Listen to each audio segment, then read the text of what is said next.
better. Thank you.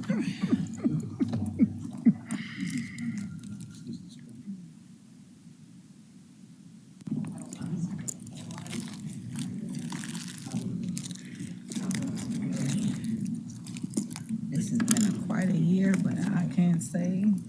How are you? Okay. Yeah, on your phone, I just need to proceed. I'll have it.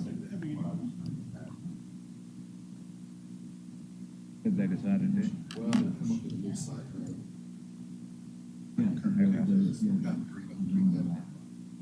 Okay. Yeah, I knew there was a problem.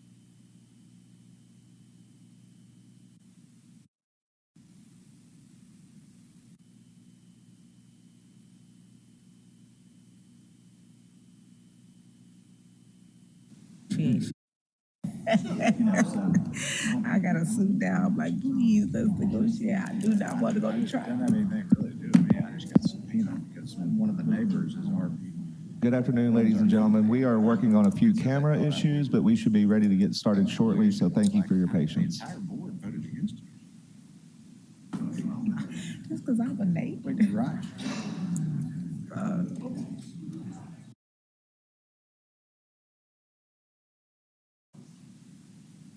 Thing I did was text him because I saw him in the audience and said, "Are you sure you want this to be heard?" Because and that's going to take a while. Exactly. And then nothing about the meeting, no matter. Hey, Brett, do we have another packet? I don't have anything right here. Thank you, sir. Did you say we're ready to go? I didn't hear what you said. Still waiting. Okay. Would we do the minute motion and then the approval for the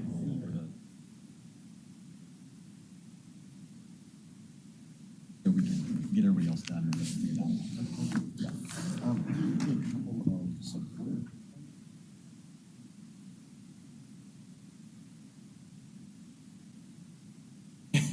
Yeah, sounds good. Glad you're for it, but we're not going to listen to you. Yeah. We don't need that. We're going to do you one better and just approve it. And exactly. Exactly.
I forgot to grab it.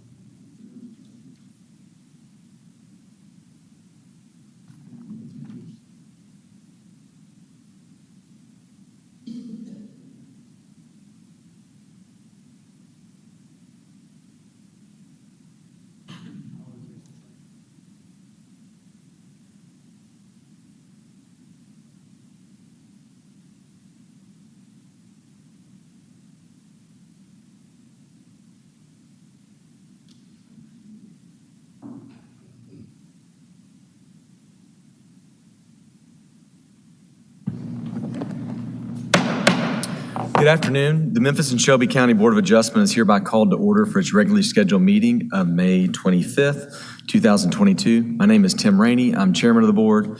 Mr. Brett Ragsdale serves as secretary of the board. Mr. Ragsdale, may I get a roll call, please? Yes, sir. Ms. Baker? Here. Mr. Claybrook? Here. Mr. Jackson? Here. Mr. Malazri? Here. Vice Chair Savage Towns? Present. and Chair Rainey. Here. We have a quorum. All right, thank you.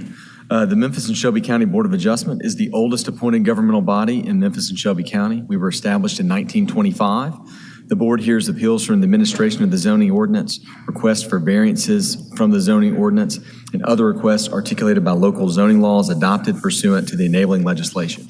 The 8 members of the board are appointed, 4 by the mayor of Memphis and 4 by the mayor of Shelby County, with confirmation by the Memphis City Council or Shelby County Board of Commissioners. We serve without remuneration. At this time, I would like to swear in the staff. You may all remain seated. Do you swear to tell the truth, the whole truth, and nothing but the truth, so help you God? All right, thank you. May I get a motion to approve the minutes from last month's meeting? So moved. Is there a second? Second. Is there any discussion? Hearing none, I assume you're ready to vote. All those in favor signify by saying aye. Aye. Any opposed? Abstain. 1 abstention, 5, so the motion carries. Mr. Secretary, please provide us a secretary's report if there is one this month, and then explain the procedure for today's meeting. Thank you, Mr. Chairman. We do not have a secretary's report this month, but I do want to note that item number 1 is a hold for 1 month. It was noted as another action, so that is a hold. All the rest of the agenda that remains as it is. And I will go into the procedures for the meeting. The procedure for this meeting will be as follows.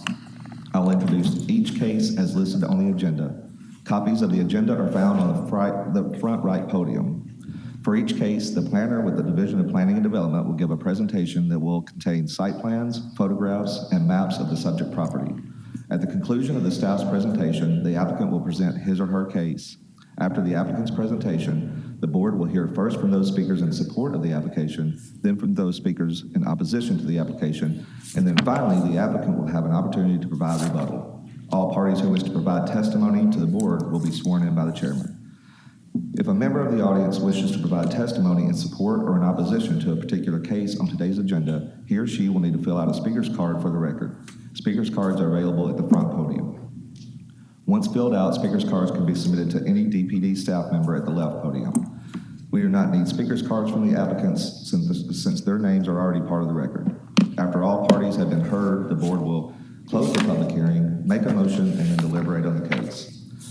Pursuant to the board's rules of procedures, the time allotted for speakers will be as follows. The applicant has 5 minutes to present his or her case. The applicant may reserve unused time for his or her rebuttal. Those speakers in support of the application have 5 minutes. This 5 minutes is the total time allotted for support testimony, regardless of the number of speakers. Those speakers in opposition to the application have 10 minutes. This 10-minute is the total time allotted for opposition testimony, regardless of the number of speakers. The applicant has 2 minutes for rebuttal in addition to any unused time from his or her presentation. These times do not include time for questions from and answers to members of the board. The chair may provide additional time provided both sides are given an equal amount of additional time. If the applicant or any speaker would like to be heard after the conclusion of the public hearing, or if a board member wishes to hear additional testimony from any party, a 2/3 vote is required to reopen the public hearing pursuant to the board's rules of procedure. Please note that once the public hearing is reopened, both the applicant and opposition will be allowed to provide additional testimony and/or rebuttal. All motions by this board will be made in the affirmative. The private acts governing the board require the affirmative vote of at least 5 members to approve an application, regardless of the number of board members present. The board may also vote to hold an application for a period not to exceed 90 days with the consent of the applicant or 30 days without the consent of the applicant.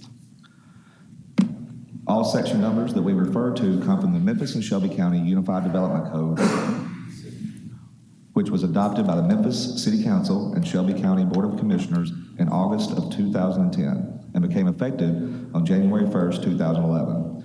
I will introduce the entire UDC and make it part of today's record, thus dispensing of the reading of individual sections. The board is vested with the power to act on these cases before us today under the provisions of Chapter 9.22 of the UDC. Mr. Chairman, I submit that all cases have been filed in proper order, all applicants have been notified of this hearing, and all notice requirements have been fulfilled as required by the UDC. Okay, thank you, Mr. Secretary. Mr. Chairman, point of order. Yes, sir. I'd like to request that the revisions that this board was going to discuss on the Barrett Road case, BOA 21-118, be moved to the very end of the agenda today so we can discuss it. Okay, is there any objection to that since it's procedural? No. So ordered. All right, thank you, Mr. Secretary. At this point, the board will establish the consent agenda. To establish the consent agenda, the Secretary will call out each eligible case. If any member of the audience, staff, or board member objects to the case being placed on the consent agenda, he or she should make their objection known by a show of hands when the Secretary reads that case. Once the consent agenda is established, the board will vote on all cases placed on the consent agenda as a whole and will not hold individual public hearings on those cases. Mr. Secretary, which items on our agenda are eligible to be placed on consent this month?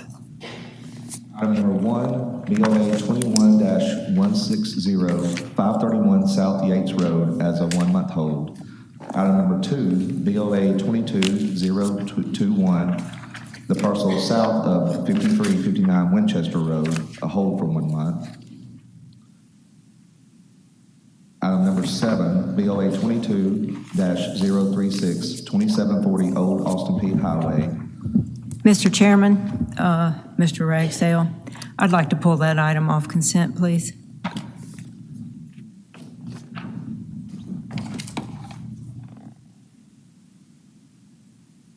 All right, so we pulled number 7. So number 8 is eligible, BOA 22-043, 3440 Southern Avenue, and an adjacent parcel.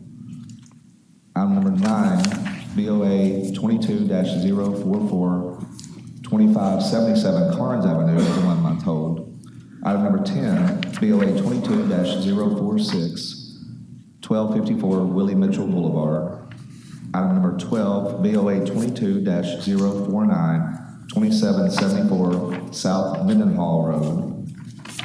Item number 13, BOA 22-050, 427 Tennessee Street. Item number 14, BOA 22-052, 9894 Holly Grove Road. BOA 22-053, the parcel to the west of 3009 Benchestown Road.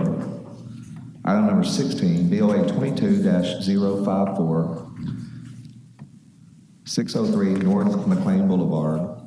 Item number 17, BOA 22-055, 3549 Waynoka Avenue. Item number 18, BOA 22-056, 4119 Lawrence Road. Item number 19, BOA 22-057, 516 Tennessee Street, a hold for 1 month. Item number 20, BOA 22-058, 2727 Kate Bond Road. We'll hear that case. I'd like to hear number 20. Okay. All right. Item number 21, BOA 22-060, 701 North Main Street and additional parcels. BOA 22-062, 1/2 block north of Chevrolet Avenue on Front Street. Mr. I'd like to hear number case 22 also, please. Okay. Item number 23, BOA 22-063, the parcel at the southwest corner of the intersection of Court Avenue and North Manassas Street as a hold for 1 month. BOA 22-065, 8350 Walnut Grove Road. Item number 25, BOA 22-066 as a hold for 1 month. That's 4270 Stage Road. BOA, and the final one is BOA 22-064, 11112 Silsby Lane. That's 11,112 Silsby Lane, and that is the consent agenda as established. Mr. Ragsdale, number 5, you didn't call that out as consent, did you? That's correct. It's Okay, not. just making sure. All right. Thank you, Mr. Ragsdale. Get back to you. All right, at this point, if we could get a motion to approve the consent agenda as established by the Secretary, which is case number 1 as a hold, 2 as a hold, 8, approval with conditions, 9, approval with conditions. I'm sorry, 9 was a hold. Sorry about that. 10, 12, 13, 14, 15, 16, 17, 18 approved with conditions. 19 is a hold. 21, 23, 24 approval with conditions. 25 is a hold. And 26 approval with conditions. Mr. Chairman, let me check 23. I think that may have been a hold. Which one? 23? You may be right. 23 is a hold, so just to...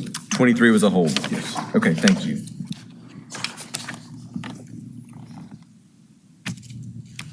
Is there a motion? So moved. Second. All right, being moved and seconded. I'd like to remind the board that by voting on the consent agenda, he or she affirms that he or she has read the staff report and is in full agreement with the conditions.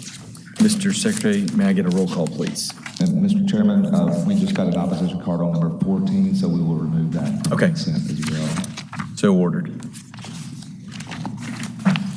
So 14 will be... 14 is no longer on the consent agenda. Correct. Thank you.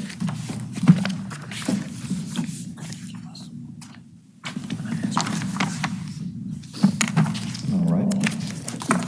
Ms. Baker? Yes. Mr. Claybrook? Yes. Mr. Jackson? Yes. Mr. Milagro? Yes. Vice Chair Savage-Taylor? Yes, I find that the standards of the UDCC of 9.22.6 are being met and will not be unduly detrimental to the properties in the vicinity. And Chairman Rainey? Yes. Motion carries. All right, thank you. So if you're here for cases 1, 2, 8, 9, 10, 12, 13, 15, 16, 17, 18, 19, 21, 23, 24, 25, 26, you have either been approved or as conditioned by staff or held as requested. Would it be possible for someone to give us a little more light on this? Yeah, these old eyes don't see so well. Amen. And then with that, Mr. Secretary, once we have some, oh, that's nice. If we go ahead and call our first case that we're going to hear today. Yes, sir. Item number 3, BOA 22-030, 9610 Osborne Road. All right, is the applicant here? Okay, is there any opposition here? Okay, if you'll come down to the front, if the applicant will. And then Ms. Shelton, if you'd give us a brief staff report, please. And you just have a seat on the front row. Teresa Shelton, Division of Planning and Development. We have before you case BOA 2230, 9610 Osborne Road, parcel ID D0129-00442. Owners are Alan W. and Donna Rye. Applicant is Donna Rye. They're requesting a variance from subsection 2.7.1A to allow the establishment of an accessory use garage/shop prior to a permitted principal use single-family home. This is in the Conservation and Agriculture Zoning District. This is a zoning map indicating the location of the property. Here's the land use, of course, all residential, single family. And here's an overview or area view of the subject property where this garage will be going. This is the initial site plan that was submitted to show where the shop is going to be and where the potential home will be located. This is what I received just on yesterday. Was a more detailed kind of site plan showing the actual garage/shop in the back of the property, where it would be, and the existing driveway, of course, the property lines is showing that. In conclusion, the applicant is seeking relief from subsection 2.7.1A to allow the establishment of an accessory use garage/shop prior to the permitted principal use. Granting this variance will not cause substantial detriment to the public good, nor will it substantially impair the intent and purpose of the adopted plan or code, nor will it be injurious to the neighborhood and the general welfare. And it will be in harmony with the purpose and intent of the development code. However, staff recommends rejection, but if approved by you guys, these are my conditions that I have listed here below. Any questions for me? I'm right here. Yes, ma'am. Established dates. Ms. Shelton, what was the reason for rejection from staff? Because normally, well, in any district, to have an accessory structure before the principal structure is not allowed. And we had a case back in 2019 where somebody was approved for that. They gave them 100 and I think what I have in here, 180 days to construct the principal structure. We don't know if it's been constructed yet. So, that was my reason for rejection. Because technically it's not really allowed. You can't have an accessory structure before the principal. Okay, thank you. Mr. Chairman, I have a question Ms. for Baker. staff. They didn't submit any kind of elevation or anything No, that ma'am, would I tell you requested it, what it would look like? From the first time, I never got it. I called, I emailed. I never got any response from the applicant until yesterday. Okay, any other questions of staff? All right, we'll move on to the applicant. If you want to come over to the middle, ma'am. And if you'll state your name and address for the record. Good afternoon. My name is Donna Rye. My current address is 7793 Sunny Trail Drive, Bartlett, 38105. Okay, do you swear to tell the truth, the whole truth, and nothing but the truth, so help you God? I do. Okay, go ahead and tell us about what you're trying to do. Okay, we bought this property. It is out in a very rural area. We plan to build a home and an accessory building. My husband we have classic cars that we need to store there. But until then, we need the building, because it's a very rural area and we live about 30 minutes away, or even further, and I travel a lot. We would like to have this for storage of building materials and things of that nature because we can't watch it. And with the price of building prices of equipment and building materials for that matter, and all the horror stories of everyone just driving up and taking things, it would be nice to be able to have that as a secured space to be able to store those things because, again, we would be doing a lot of contracting ourselves trying to get it because we just homeowners. When do you plan to start building the house? Probably within 6 months of getting the building up. Okay, because there's a condition you have to do it within 6 months. So wanted to make sure if right now that's what the condition showed if we approved. Are there any other questions of the applicant, Mr. Jackson?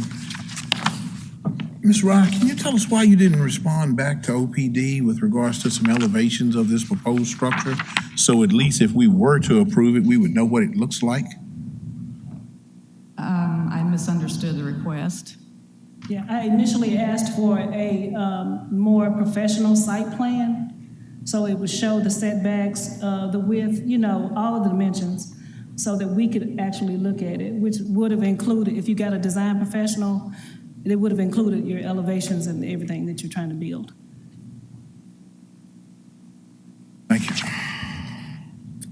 Can you tell us what you think it's going to look like? Oh, the building itself? Yeah, that's yeah. Is it I'm just? sorry. No. Nobody had asked that yet. Nobody. I was just thinking. So 'Cause I did I was not include being the plan. sarcastic with my question. So it sounded that way. I included the plans in the application. However, it will be an A-frame metal building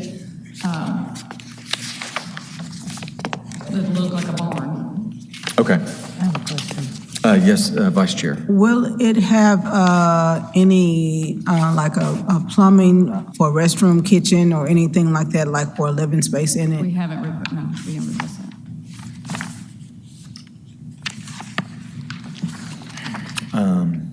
Any other questions? I'm sorry. Say that again. I'm sorry. I said, I guess if we'd requested a barn dominium, we might have. Yeah. Not be going through this, but Yeah. no, we didn't plan for that. Any other questions? Okay, thank you very much. Thank you. And I'll ask again, is there any opposition here today? Seeing none, if we could get a motion on the floor to approve BOA 22-30 as conditioned by staff. So moved. Second. Is there any discussion? Yeah, I personally understand the rule, but also understand the need if they're self-contracting to store products there. Ms. Savage Towns asked, it doesn't sound like they're building living space in here. I do have some worries if constructing a house in 180 days right now with. Well, they have to start construction. Start, okay, yeah. Okay, got you. Yeah. Okay. Then no, I don't really have a problem with it. Yeah. Mr. Jackson?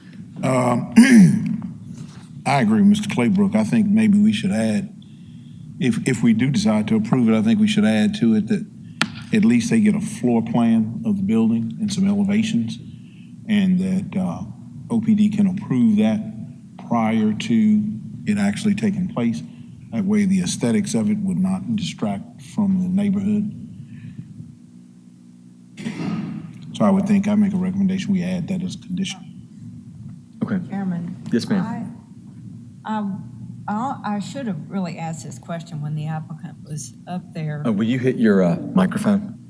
Oh, sorry. Sure. I should have asked this question when the applicant was up there, but I was thinking there was some opposition. I'm just wondering on this because I think when I looked at the report, there's one house over there that you can really see this, and they've got a pool in the backyard and all this stuff. And I'm wondering if it would be beneficial at all for there to be a conversation between the applicant and that neighbor, and maybe something could come out of that would be acceptable. Okay. The applicant, I think, has a comment on that. If we have people who would like to hear that comment, we have 5 people that would agree to hear the answer to that. I would agree. I would. I would. Yeah. Okay. Come on back up, Ms. Rye. And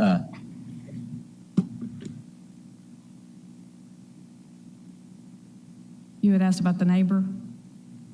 Yes, I was just wondering if you had talked to your neighbor and, sometimes a case like this where it's mainly your immediate neighbors that are affected, it can be resolved that way. Absolutely, absolutely. And we have discussed this at length with that neighbor. He bought that property right after we bought ours. And we told him exactly what we were doing, and he was fine with it. He's got a barn in his backyard as well, and just a little closer to his house than this one would be, 2 hours. And we can see, he plans to put up a fence because he's planning to get some barnyard critters for his kids. So, we've talked at length about it. okay. Well, this is just me. I would feel more comfortable if I had a letter or something from that neighbor, and if I knew what really the building is going to look like an image or a drawing or something, and the floor plan, then I think the questions would be resolved. Okay, so I believe I submitted the plan of the building with the application. It was one of the requirements. Do you know which one? I can't read that. Let's see what we got.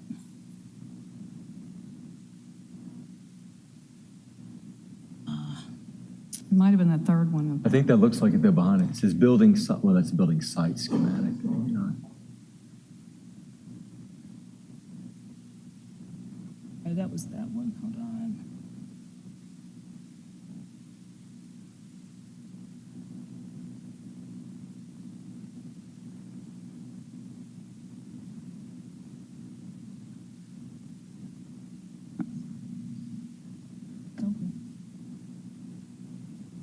Not really labeled very well. No, that's not it.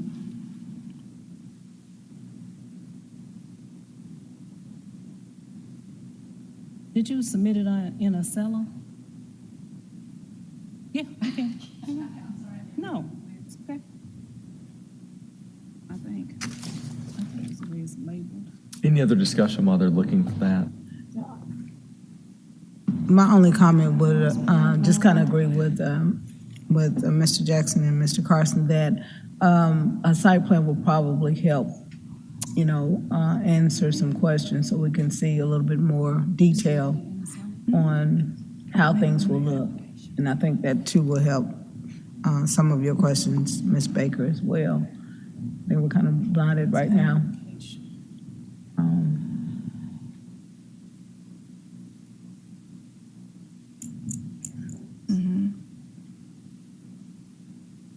It's several pages.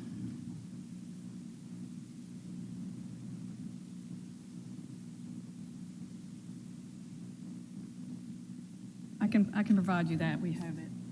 Okay, Ms. Baker, would it be your contention's the right word? You would want to hold this to get the letter, or you'd want that to be maybe part of Mr. Jackson's condition? I personally would like to know what the building's going to look like before I vote on it, because I feel like I'm voting for something I don't know exactly what it is. But you know, maybe if other board members don't agree with that, only one person. Question for Yeah. Ms. Ryan, would you be opposed to a hold on this for 30 days till you provide that information back to the board? No, that'd be fine. I have it. I don't know why it's not, because Okay, yeah, if you could get us, well, the site plan, so we can see what it looks like, and if you get something from that neighbor over there too, that would be great. Absolutely. You know, they had noticed the meeting didn't come, but at the same time, like, that's always nice to know. Mr. Jackson. So, Mr. Chairman, I'd like to make specifically clear what we're looking for. Yeah. We'd like a letter from the adjacent neighbors in support of it. you're We'd like- specifically that one. Not That's all of them. correct. Okay. We would like to have a site plan that shows exactly where the building is going. And we would like to have a set of building elevations that shows us what the building's gonna look like. Okay. Got it. All right. Sir. And is there a motion to hold? So moved. Second. Any discussion? All those in favor signify by saying aye. Aye. Any opposed? Hearing none. You're held. We'll see you next month, though. Okay, thank you. Mr. Secretary, we call our next case today.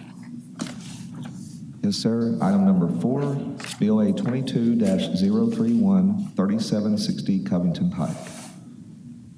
All right, is the applicant present?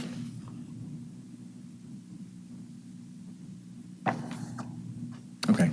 Is there any opposition to this case? Hear none? All right, sir, if you'll come and sit in the front row for us. And Mr. Skinner, if you'll give us a staff report on this. Yes, Lucas Skinner, Division of Planning and Development. This is case BOA 2022-0031. Primarily a use variance to allow contractor storage at 3760 Covington Pike. So to give you an idea of where this is kind of where Covington Pike kind of splits into new and old Covington Pike. The yellow box there shows the site. It's a fairly large site. It's a residential 10, R10 zoning. It's surrounded by some civic, commercial, and residential uses. These are some site photos provided from the applicant to show these are kind of both looking from Covington Pike into the site.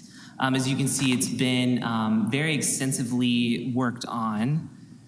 A few more photos showing some existing conditions on the site.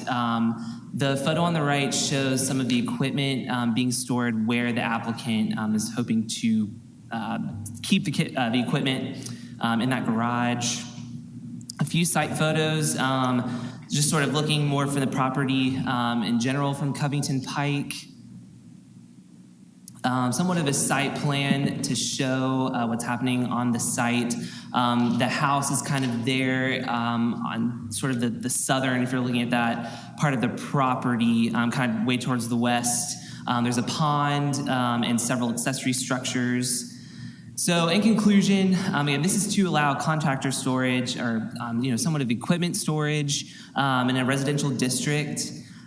There is already a principal residential structure on the site, again, with several accessory structures, one of which the applicant is using to hope to store the equipment. They are hoping to store it inside to not be viewed from public view.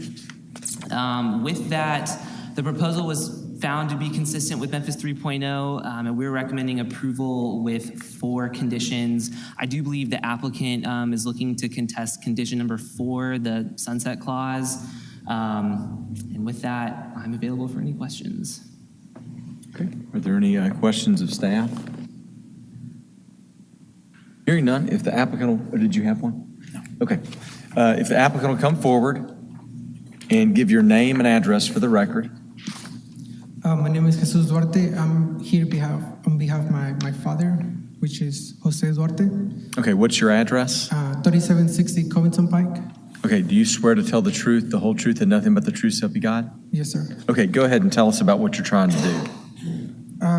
Well, really, we just sort of purchased this property a couple years ago. We do construction work, so we just want to sort of be allowed to store our equipment, push back all the way to the back of the house, so it can be sort of hidden from the view. And we just sort of want to have the approval to have the equipment inside, since we are sort of improving and still working on the site, and we use that equipment for our daily job. Okay. Are there any questions? I have a question. Ms. Baker? I assume that you're planning to live there also? Yes, ma'am. So you're going to live there and have the contractor storage? Yes. Is that what you're saying? Yes, ma'am. So it's kind of like a live-work Yes. condition? Y'all are in the construction business. Does your company have employees that would come and pick equipment up at the house? No, how it usually happens is in the morning we take whatever we need and we don't come back until the afternoon, and we just store everything back where it goes. Okay. So it's not like a constant back and Yeah. forward throughout the day. Are there people, like in the morning, is anybody showing up at the house to pick stuff up, or is it just people that are living in the house No, it's that are just the then people leaving? who are living in the house. Okay. Other questions for the applicant?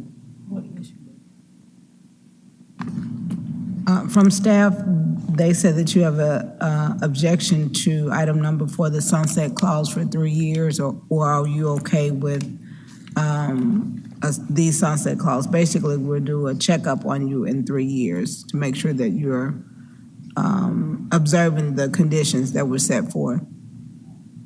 Are you okay with that? I'm sorry, I'm having a hard time hearing. In 3 years, are you okay with the staff, the board checking on the status of the use of the property? Will you still be using? Are you okay with that condition? Okay, thank you. I think that if we choose to approve this, I think I would want to add another condition, which I'm trying to formulate exactly how I want to read, but basically that something like no person or employee other than those living at the residence are allowed to, pick up and drop off, items stored there. I'm trying, this, yeah, no employee parking or anything. Like, we had our deal, and it was a little different, but on Walnut Grove, where that gentleman was running a business out of there, and they're coming in and out, and the whole crew comes, and then they go. And I don't want it to be that. I get if, like, I have a business that I want to be able to store my stuff, but I don't want a larger business working out of this site, if that makes sense. And I'm trying to think of how to formulate the language. Ms. Becker? Yes, Mr. Chairman, I think I was thinking in similar terms to you, only in a more physical way. As I look at this site plan, I can't say where this contractor storage begins on the site and where it ends. There doesn't seem to be anything on the site plan that provides any limitation as far as what they can do. And I would love to see a site plan that says, but I agree with what you are talking about too, but Sure. I'm talking on the site, to me, it would need to have a location where this particular activity is allowed and where it's not allowed. Otherwise, it seems like it could be on the whole site. I can't see a limitation. Can I ask the applicant something?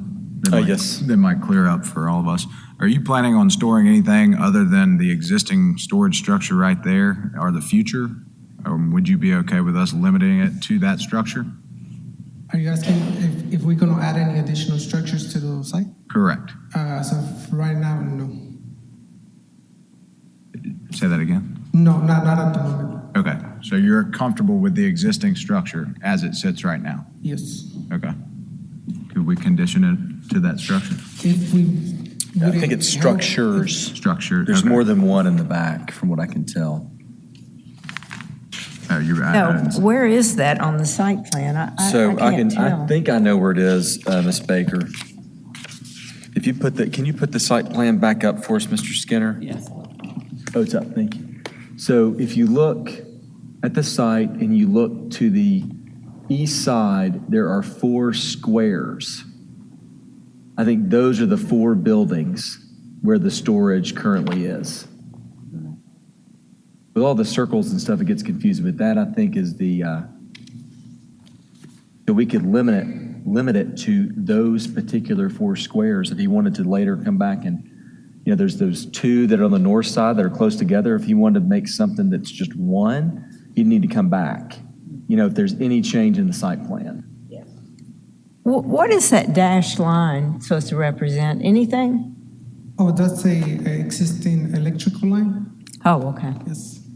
Yeah, okay, I can see that. And from the pictures provided previously, as you can see from the road, it really is sort of hidden from the street, all of that equipment. I'm not sure if the first one, that's sort of what people see. And as you can see, it's pretty much hidden all the way to the back.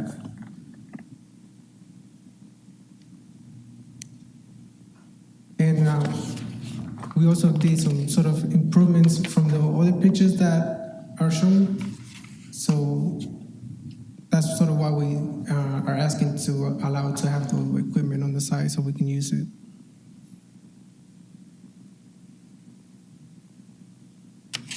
Okay, Mr. Skinner, do you mind going back to your conditions now? Yeah.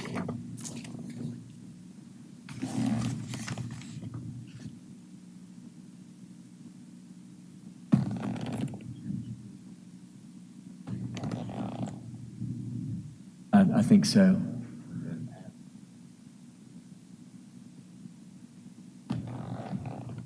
Right.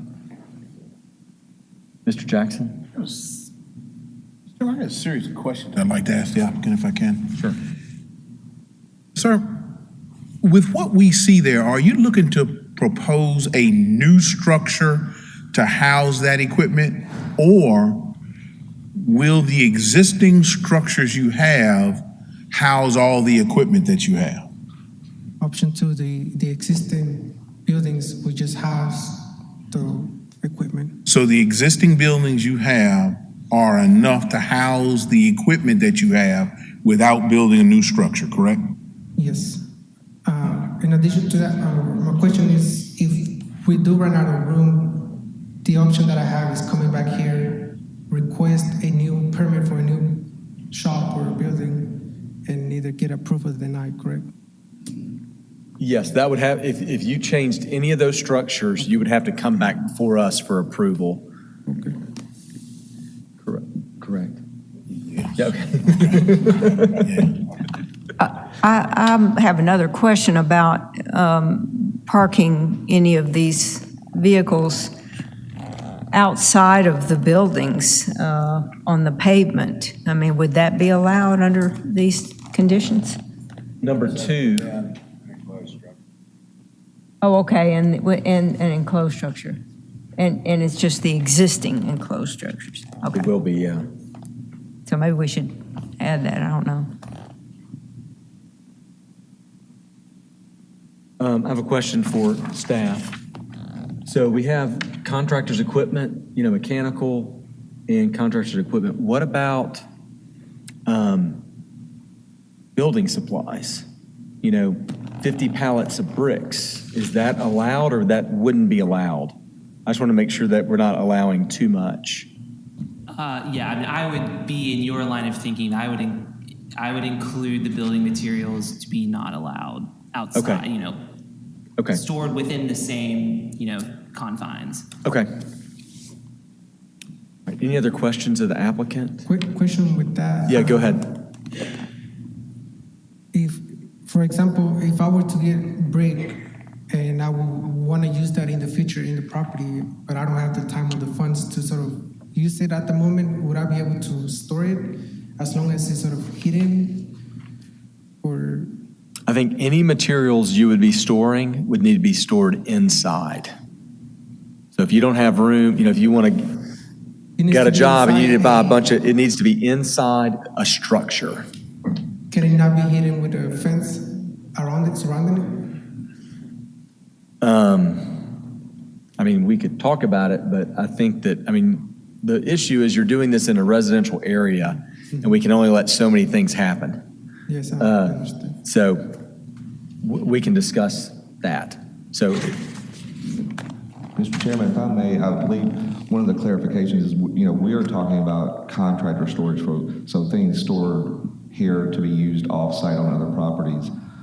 If there are things that he's using for this property. Oh, correct. That is, that's not contractor storage per the definition. So if you're doing an addition, permanent addition on your house and you get lumber delivered, that is okay. Just like I can do that at my house or whatever, but you wouldn't want to be storing lumber to then take off-site to build. Okay. Okay. All right. Thank you, Mr. Ragsdale. That was helpful. Mr. Chairman, if I can just add a little bit of context to that as well. Yeah. In speaking, I've spoken with the applicant months before this, when this sort of was all just sort of starting. That was sort of what we'd spoken about was with the site being worked on just for personal, just residential, for themselves. But then there was also a component of having somewhat of a business as well. So that's why staff went slightly vague with conditions, was to try and allow whatever work needed to be done on site can still happen, as they wish. But just that, the larger equipment, the things that would be taken off site, et cetera, that doesn't look like normal residential working equipment, would then be housed, away from neighbor view, all of that. That offers a little bit of context. Yeah, I think so. Mr. Jackson. I have a question for staff. Mr. Skinner, help me understand something here. When I look at the land use map around this property, I see the yellow residential. So there's a residential property to the south of this. That's correct? Correct.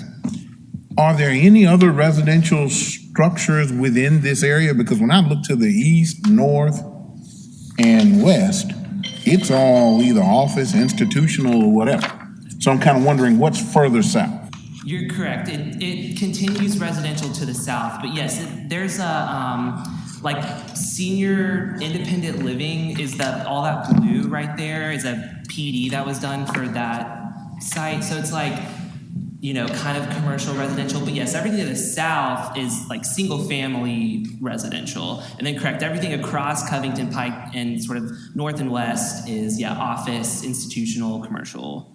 Okay, and I have one other question. Help me understand why we are sunset. I know what a sunset is, but why are we sunsetting this for 3 years? And let me tell you why I asked that question. It seems like a lot of expense for the applicant to go through to only have it for 3 years, and that's going to be like their live and workplace. Right. So staff in general was not comfortable with just allowing a variance to run in perpetuity with the land to allow the storage to continue. So we tried to just think of some date that could continue the work on the site, continue things to maybe give them some time to figure out maybe another site to swear off the site in the future. It was just to give some time on both sides, allow flexibility for the applicant, but to eventually sort of hopefully get some of that larger equipment off site. Okay, and I have one more question. So by sunsetting it in 3 years, they either have to remove that from the site, or they could come back to the board and ask for an extension of that. Is that correct? Correct. So by doing it with a sunset, we allow them to do what they want to do within the reasons of the conditions. But if they ever sold it to someone else and it was going to change hands, in 3 years, we'd have the option to take that away. Correct. Yes, sir. Thank you. I got it. Thank you, Mr. Chairman. Well, go ahead. Ms. Savage Towns? Just a little bit of a question to extend Mr. Jackson's.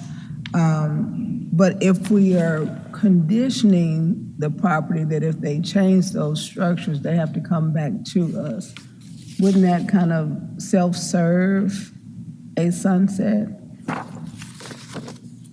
I think the idea, and like, they may never change the structures, but this gives us another bite of the apple if, let's just say this applicant sells it and someone else goes to do very similar things and just doesn't do what they're supposed to. It gives us a chance to, it's easier to make them come back than to get them back here or go through environmental court or something like that. I think is the thought behind it. Okay. Yeah. Thank you. Yeah. Oh, okay, Mr. Chairman. Mr. Jackson's comments about the land use on 3 sides and then the single family on the south side, I looked at that land use too when I reviewed this application, and it's really the only reason why I would ever even consider, and I'm sure a lot of the other board members feel that way too.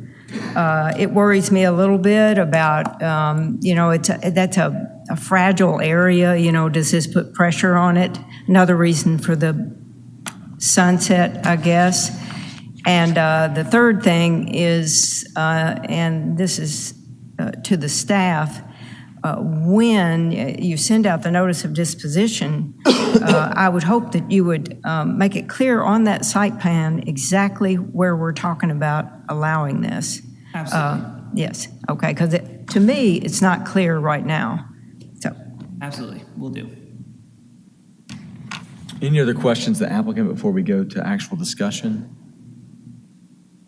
All right, thank you, sir.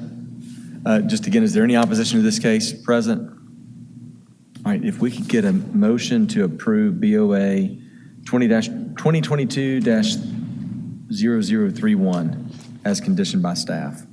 So move. Second. All right, moved and seconded. So let's talk, let's go ahead and talk some conditions we mentioned. So I think that number 2, we talked about all mechanical and contractors' equipment shall be stored within an existing enclosed structure. can we say as shown on the site plan? Yeah, that works too. Yeah, so add as shown on the site plan. Sunset. I'm still trying to think about the condition I mentioned on how, you don't have any ideas, Mr. Ragsdale, on how to, I had a condition I wanted basically that it's just for the use of the people that live on the site to take off site as opposed to outside employees or persons coming in and out to pick up equipment. And I'm trying to think of the best way to word that as a 5th condition.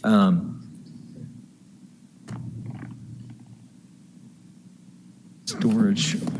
Yeah, any discussion of anything else as I try to write something down?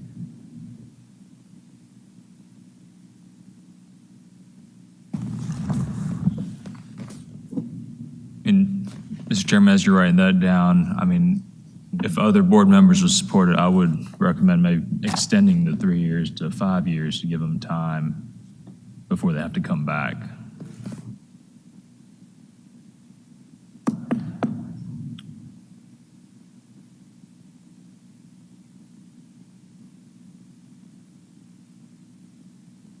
Any thoughts on Mr. Malazri's statement?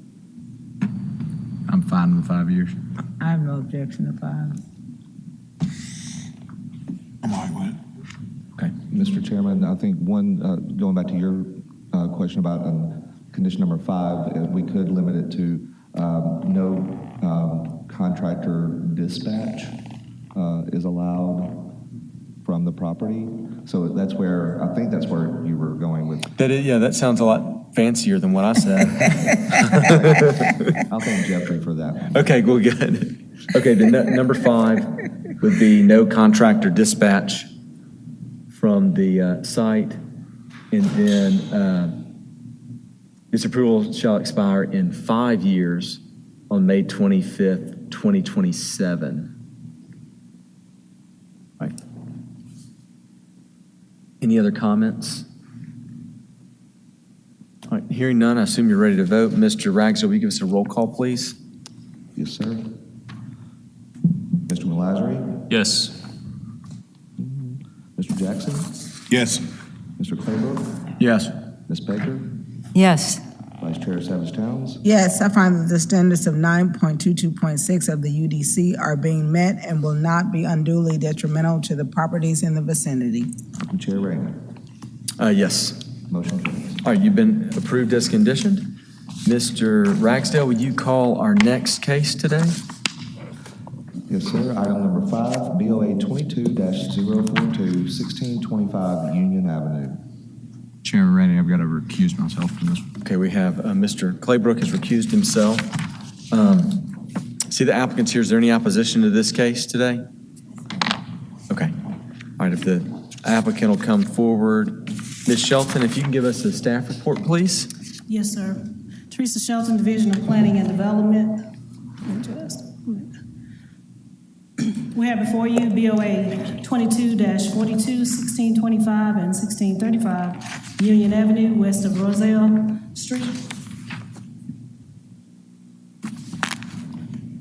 Okay, the owners are 1615 Union Development, LLC, Tim Heron, represented by Cindy Reeves, SR Consulting, LLC. The variance is pursuant to subsection 3.2.9F to allow an encroachment into a platted setback. Additional variances originally requested were not applicable. And this is in a commercial mixed-use 3 in the Midtown Overlay District. Here's a zoning map showing the location of the 2 parcels. Right next to it is a Valvoline, and on the other side is a bank. You do see a residential property in the rear of this property. Here's the land use map showing this vacant land. And around it, you do see the residential in the rear. The red represents the commercial properties along Union. Here's a photo of the subject property looking north, where the coffee shop is going to be. And just more photos of that site. I tried to get a few little pictures of it. This is the actual other parcel on the other side next to the bank.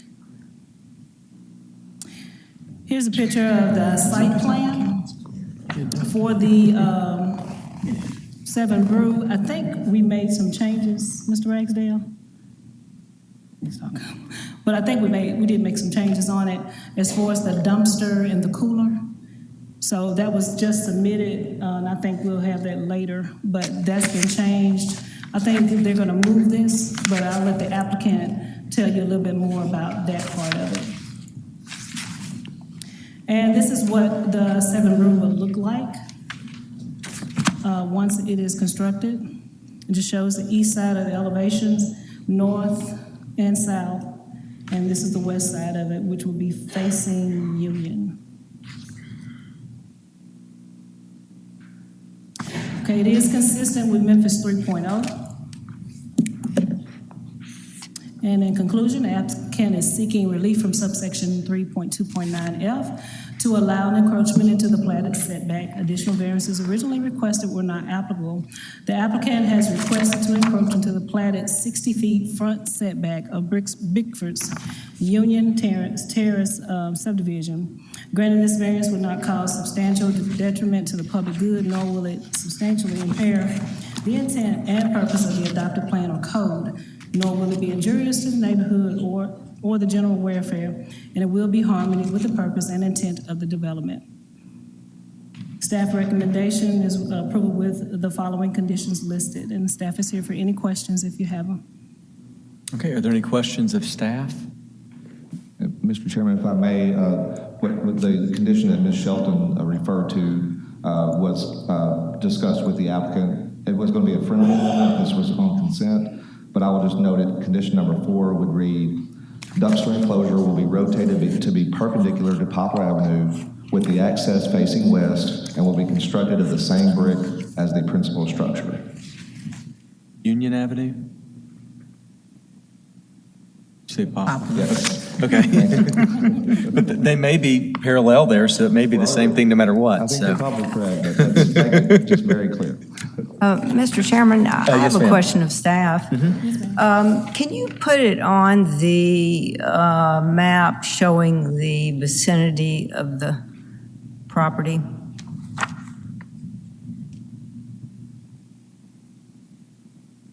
You want me to go back to the zoning map? You don't have anything that shows the parcels, the Okay, hold on. property, the parcel lines? Just a second. The one on the right sort of does. Kind of. I can see Yeah, lines. but not You want to look at really. the vicinity map? Would that help? You said what now? Okay, yeah, that's better.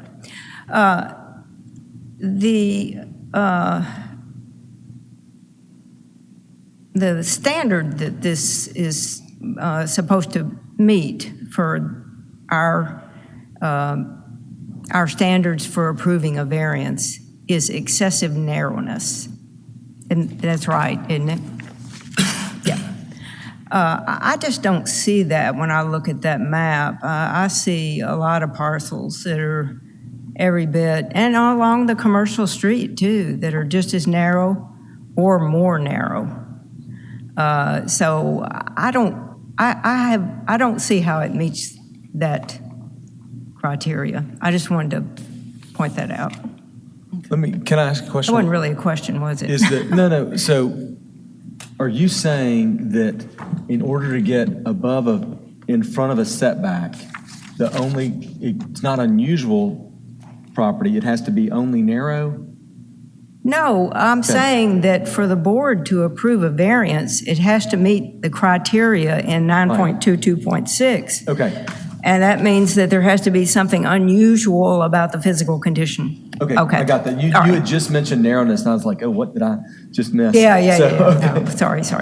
Well, I think, if I may interject, I think when you look at the site plan, where the narrowness will come in, trying to, I guess, the way they're having their drive-through to come, if you see how it's rotated and where it's coming off, they're actually gonna come in, if I'm not mistaken, and Cindy, you can correct me, they're gonna come in from Union to, I guess that would be my right side of it, or left, and coming around. So I'm thinking that's probably what we're looking at, even though they're using the two parcels. The way the building is designed and the way the drive-through is going to be set up, I think that's probably would speak to that. I mean, that's me looking at the site plan, but that's my opinion as a planner. Okay, thank you. Can you tell on yours, I just having trouble reading it, what is the total depth of that lot? Is it 187 feet?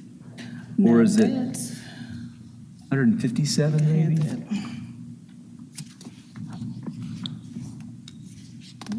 The depth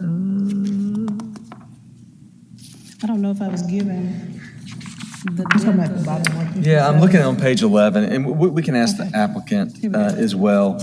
I just can't quite zoom in and see well enough. Yeah. on where Hold that on, is. let me go Bottom is to 157, 78, my and file. 162 up top.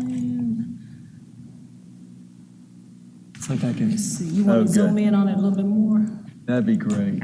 So 162.37 and 157. Yeah, okay, right there. Yeah, because I can't, I'm sorry, I apologize, I couldn't see it either. Yeah. And then I'm looking up the side, because, when I'm looking at this, You need me to rotate it? No, you're fine. I'm just thinking out loud. I mean, what it's done by messing with that setback is pushed it closer to Union and further away from the houses as far as the building itself. Trying to make more space to use it because Union's a commercial street Right. as opposed to having it all back, but that also puts cars in the back. I get that. So that's all. Any other questions of staff? Mr. Jackson. So the area we're encroaching in is the front? Correct. We're pushing away from the neighborhood to build it. But, it's also going by that platted, When Union had all the mansions on it, it had a 60, it was the 60-foot setback from the road, and now we're trying to build things closer, but that setback's still in the platted lot. So my question of staff is, are they limited on the number of curb cuts they can have? For instance, can they only have that curb cut there that's to the west? Is that the only curb cut that site can have? Well, let me see, I have to look and see what engineering, if they sent anything. My engineering reports. The only thing that engineer submitted on here that I see was the UDC section 4.2.1 requires sidewalk and driveway repair, existing sidewalk and curb cut to be inspected by ADA compliance and rebuilt as necessary, and just to submit plans to us for approval. That was the only thing that was required by engineer. Okay, thank you, ma'am. And Mr. Jackson, if I may, I'm familiar with the property just to the west, which was approved by this board about 3 years ago, I believe. And at that time, there is an existing curb cut just to the east of this property for the bank that's on the corner. And so the process that we went through for the project to the west, we developed this single curb cut that was far enough away from the existing curb cuts to be a shared access for both of these properties. Okay, I'll reserve my comment until I hear opposition. Thank you. Okay, any other questions of staff? All right, if the applicant would like to come forward, to give your name and address to the record. Sorry. Cindy Reeves, SR Consulting, 5909 Shelby Oaks Drive, Suite 200. All right, do you swear to tell the truth, the whole truth, and nothing but the truth, so help you God? I do. Okay, go ahead, Ms. Reeves. Okay. I really want to thank staff for working with us. I also want to thank Seven Brew for coming up with the brick elevation and something that was more compatible with the two buildings to the east and to the west, which is the Pinnacle Bank and the Valvoline Oil. On the Valvoline Oil and the Pinnacle Bank, they both were required by staff to move their buildings up closer to Union Avenue, and that's the purpose of this. It is originally, whenever we did Valvoline, we wanted it at 60 foot. We were fine with it. But staff, whenever we went through site plan review, because we're in the Midtown overlay, staff said, no, you're moving it up. And so go ahead and file a Board of Adjustment. And that's what we did. So what we also tried to do is to complement the elevations of the two buildings to the east and to the west. And we feel this is a really good use for this property. We're very excited to get Seven Brew at this location. We do not have external speakers. They come out to your car and they take your orders and they bring your orders to you, get your money. There's no outdoor speakers. And so we felt it's sort of like the Chick-fil-A way of taking to-go orders. So we were trying to be extremely cautious and careful about being a good neighbor to the neighborhood to the south. I can also answer some other questions that were brought up on the curb cut. City engineering required us to make that a shared curb cut. So they gave the bank a curb cut, but they required us to share this curb cut with Valvoline. So Valvoline had to build that curb cut, and the owner, which is 1615 Union Development LLC, not Tim Heron, but 1615 Union Development, they reimbursed Valvoline for that portion of the curb cut and the ingress-egress easement. So we feel that we've got a really good site plan. I would love to hear what opposition has to say and see if maybe we can't come to a compromise and answer some questions once we realize what the opposition is. So I'll reserve the rest of my time. Okay, are there any questions of Ms. Reeves? Let me ask you, so as far as where the bank building is, their closest curb cut is further away though, right? It would have been nice if they'd done double shared on both sides of the site. And then, Yeah, it would have. yeah, okay. But no, it's not, it's, the bank curb cut is not that far away. I actually have the bank plan. I tried looking it up, but it's still the old picture where there's this, there's structure here, that like it used to be. I where have they just their had the little plan. nose-in parking for it. Their curb cut is probably about 25 feet away. If you'll look at this, this is Roselle, this is Union, and their curb cut is, why am I not seeing it now? It's right here. Okay. So it's very, very close, but no, they did not require us to share, or require the bank to share that. In your opinion, which is only an opinion, it'd be too wide to put a curb cut close to their curb cut and just make one big one, right? That'd be too probably wide for city Yes, engineering. city engineering would not Okay. approve that. Okay. Thank you. All right, if the opposition would come forward, I have one card for Mr. Rubilio. If you'll give your name and address for the record, sir. William Rubilio, R-O-B-I-L-I-O, 1636 East Moreland Avenue. Okay, do you swear to tell the truth, the whole truth, and nothing but the truth, so help you God? I do. Okay, go ahead, sir. Thank y'all for this opportunity. I want to make clear, the neighbors and I are not opposed to a coffee house being there. However, this is a big change from, my wife and I moved there in 1988. The homes that will be backing up to the coffee shop are basically 2-story, 4 squares, or at least initially before people move walls. When we moved in, everything was 1 story. There was no traffic near our property line. Everything was pulled in and out from Union. Occasionally we'd hear the BFI truck picking up the garbage, but that was it. There was no steady traffic or noise really from Union because the buildings serve as a good buffer. What we're concerned about here are a couple of things, and I didn't see this until Ms. Shelton told me I could get it Friday afternoon after 5. This looks a little bit larger than 1 story. And that's something that we have not had in the past. We were able to look out, there's no one at our level on the 2nd story at all on Union. Across from that is the Art Center that would also be 1 story. The other concern we had is this is a lot of traffic, 2 lanes for a drive-through, and I do appreciate that it will not be a speaker.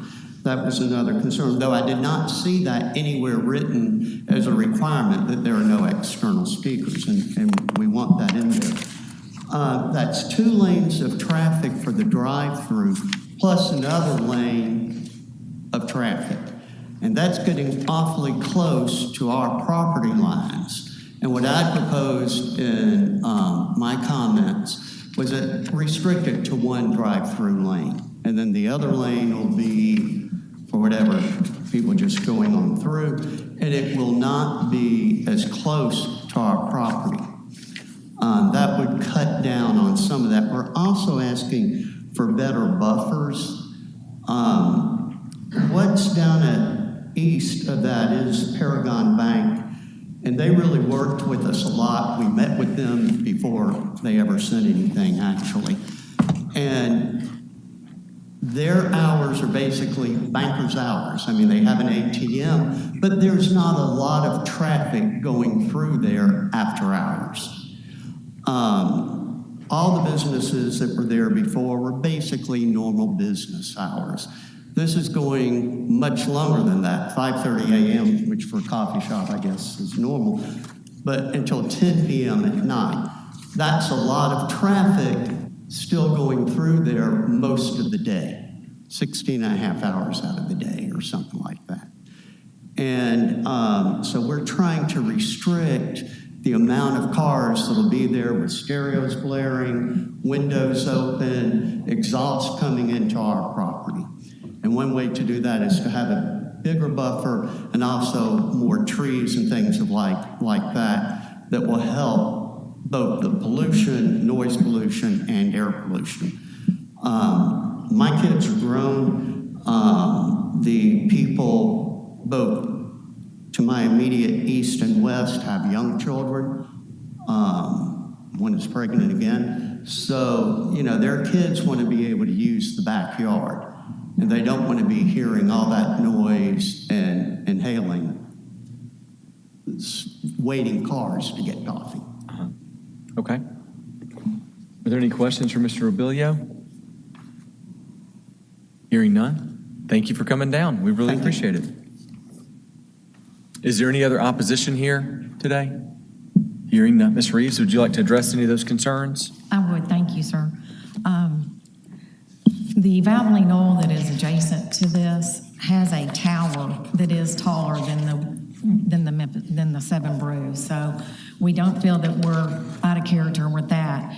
As far as the noise, they are not going to allow someone to go through their drive-through lane and have very loud noise. They have 2 people out there taking orders, and if a car comes up and has loud noise, they're going to ask them to turn that down because they won't be able to hear other orders and be able to take other orders. As far as reducing it to 1 lane, that slows the traffic down. It lets more cars sit there, idle. We also, that is the trend now. We don't want traffic to back up onto Union Avenue like it does at the Starbucks, and the Starbucks also has the 2 lanes. So we'll be glad to meet with the neighbors, but I can assure you there's not going to be, loud noise, and this is not an operation that operates that way. They have very strict rules, and it's a chain, so it's not just this one store. So they have other stores in Arkansas, and this will be their first one here in Memphis, though. Okay. Tell us about the buffer in the back, like what's planned there, and compare it to the bank, possibly. Well, we actually tried to mirror what the bank and Valvoline did so that it makes it uniform. Where we have issues and where they had issues is there's overhead lines back there and there is a gas line back there. So we're trying to work in between those just like they did, but we were going to mirror what Valvoline and what Pinnacle Bank did so that it does look like a uniform landscape screen. Are the same lines behind those places? So that, like, Valvoline's already worked around those issues, so you have something to look at? Yes. Okay. It's not different for us? No. Okay. No. It will complement everything that's going back there. We'll try and we're going to work with staff on the landscaping, but yes, we want to mirror what's already back there. Okay. Any other questions for the applicant? Yes. Mr. Jackson. Ms. Reeves, I must be getting a little slow in my old age, but can you explain to me how the double drive-through is going to work from the standpoint of the easternmost drive-through lane getting their coffee? Yeah, and I asked that exact same question. They have someone that brings the coffee out to the car and gets the money, and would you like to respond to that?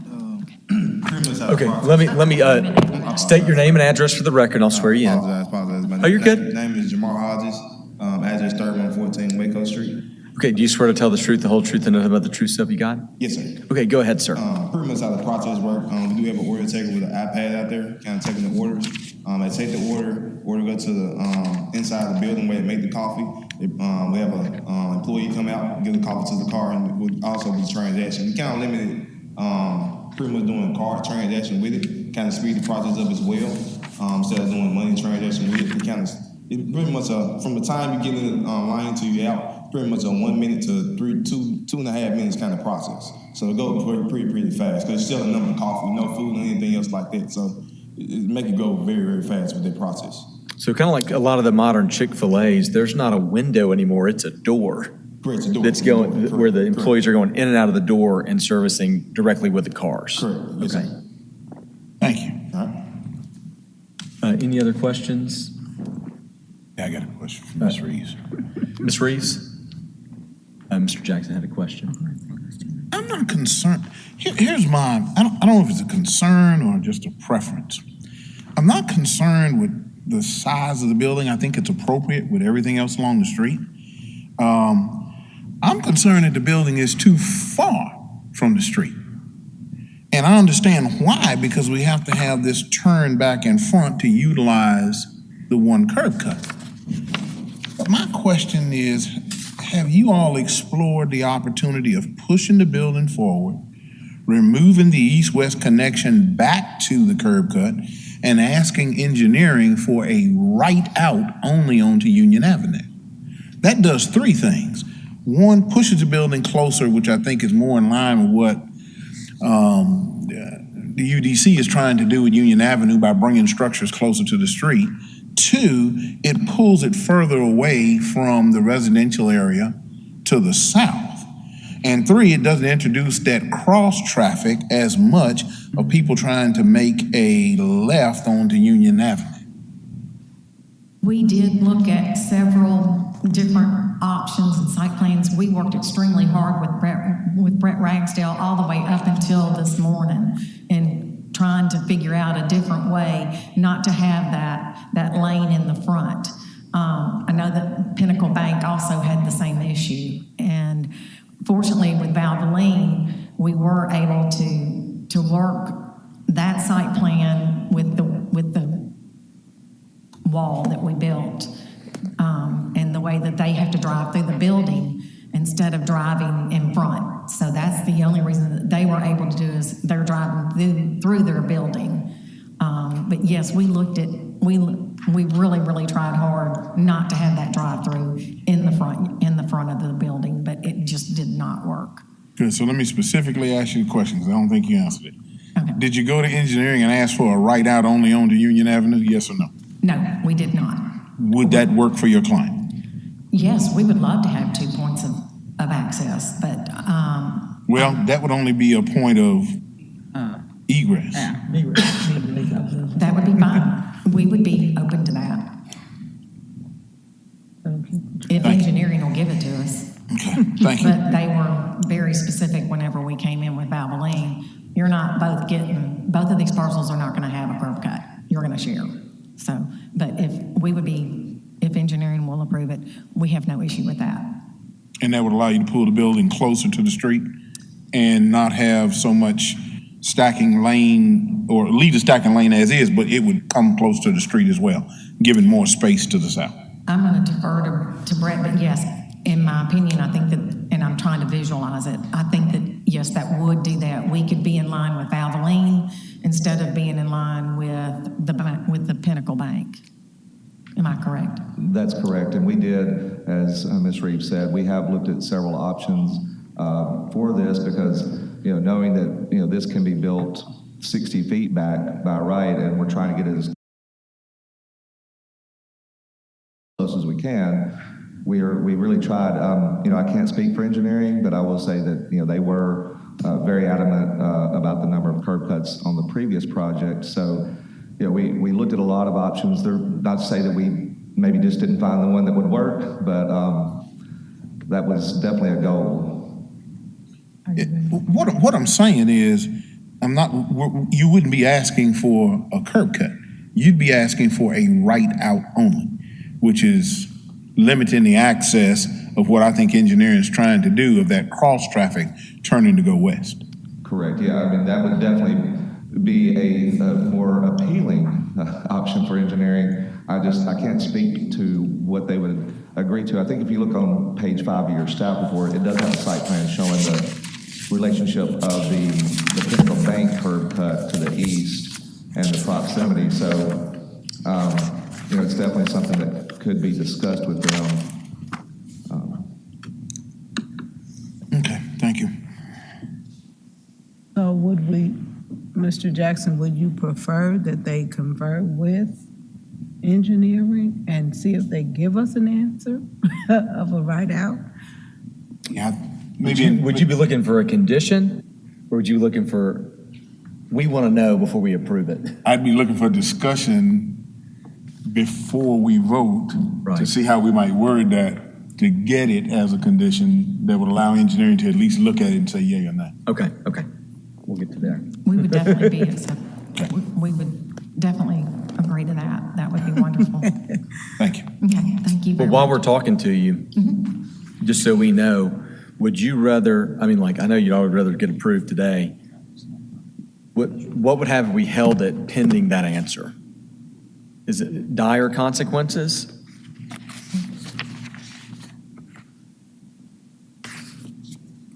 I think it's something we really kind of want to know. We held it last month in order to work with staff and just to get a better feel of the overlay. And we would prefer not to hold it, but if it's going to get me rejected by not holding it, then I won't have any choice. But the seller is here, and they've already given them the extensions that they needed. Okay. But it's up to the board, whatever the board's will is to do. Okay. But if we could condition it, I will get with city engineering, and I will definitely request a write-out only. And then we would move this, and then we could move the building up, and we'll work very closely with Brett Ragsdale and with Teresa in order to do that. All right. Any other questions of the applicant? Okay, thank you very much. Thank you. With that, Mr. Chairman, are we in discussion? We're about to, I was about to Okay. get a motion, yeah. So would someone move to approve BOA 22-042 as conditioned by staff? So moved. Second. All right, discussion, Ms. Baker? Yes. This might have, Ms. Reeves may reconsider whether she wants to hold it or not, because I simply cannot vote for this. I don't think it meets the regulations. There's no irregular, unusual condition of the property. They cite unusual narrowness, but it's not unusually narrow. It's Midtown. It's supposed to be an unusual characteristic, not deliberately created by the owner. But all of you were sitting on the board when they leapfrogged the Valvoline over this property and created it in the process. A variance is required to not substantially impair the intent and the purpose of an adopted plan. I think this is important. I don't agree that the proposal conforms with 3.0. It says intensive commercial use in that brown color, but that just mimics what the zoning is, because they hadn't done a small area plan for this area. So in that case, what else were they going to do? They just made those intensive areas. And the plan that we do have now, and I don't know whether it's adopted or not, but the innovation corridor goes along Union Avenue and then out Poplar. And, it's supposed to be a pedestrian and transit corridor. I really cannot imagine a less pedestrian-friendly way of developing a site than this one. I would hate to think that, especially if I was in a wheelchair, getting across there where those cars are shooting through that drive-through, I don't think this is supportive of the innovation corridor at all. I think it is, and that is mentioned, and I want to call your attention that there's only one person speaking here today, but there are numerous letters pointing out the fact that this is the innovation corridor and that, the intent is for it to be pedestrian and transit. And so I just feel like that this is not the right plan no opposition whatsoever to a coffee house. That's a great use there. But a drive-through coffee house on Union Avenue, innovation corridor. And I'm just going to say one more thing, which I always say, but it's true, that we're all developed in Memphis. We don't have any green fields. You know, we're not that kind of place that is just going to be developing a new vision, you know, as big developments are approved. I mean, it's infill. And so that means that this board, the Land Use Control Board, the Memphis City Council, in these parcel by parcel decisions are going to determine the kind of city that we have in the future. And I support the innovation corridor. I don't think this plan works with the innovation corridor. When the Valvoline was approved, that was before the innovation corridor was announced and everything. So, you know, we didn't have that conflict with the plan at that time. So that's all. I just wanted to say all that to say that I can't vote for this. Okay. I vote for a coffee house, but not this.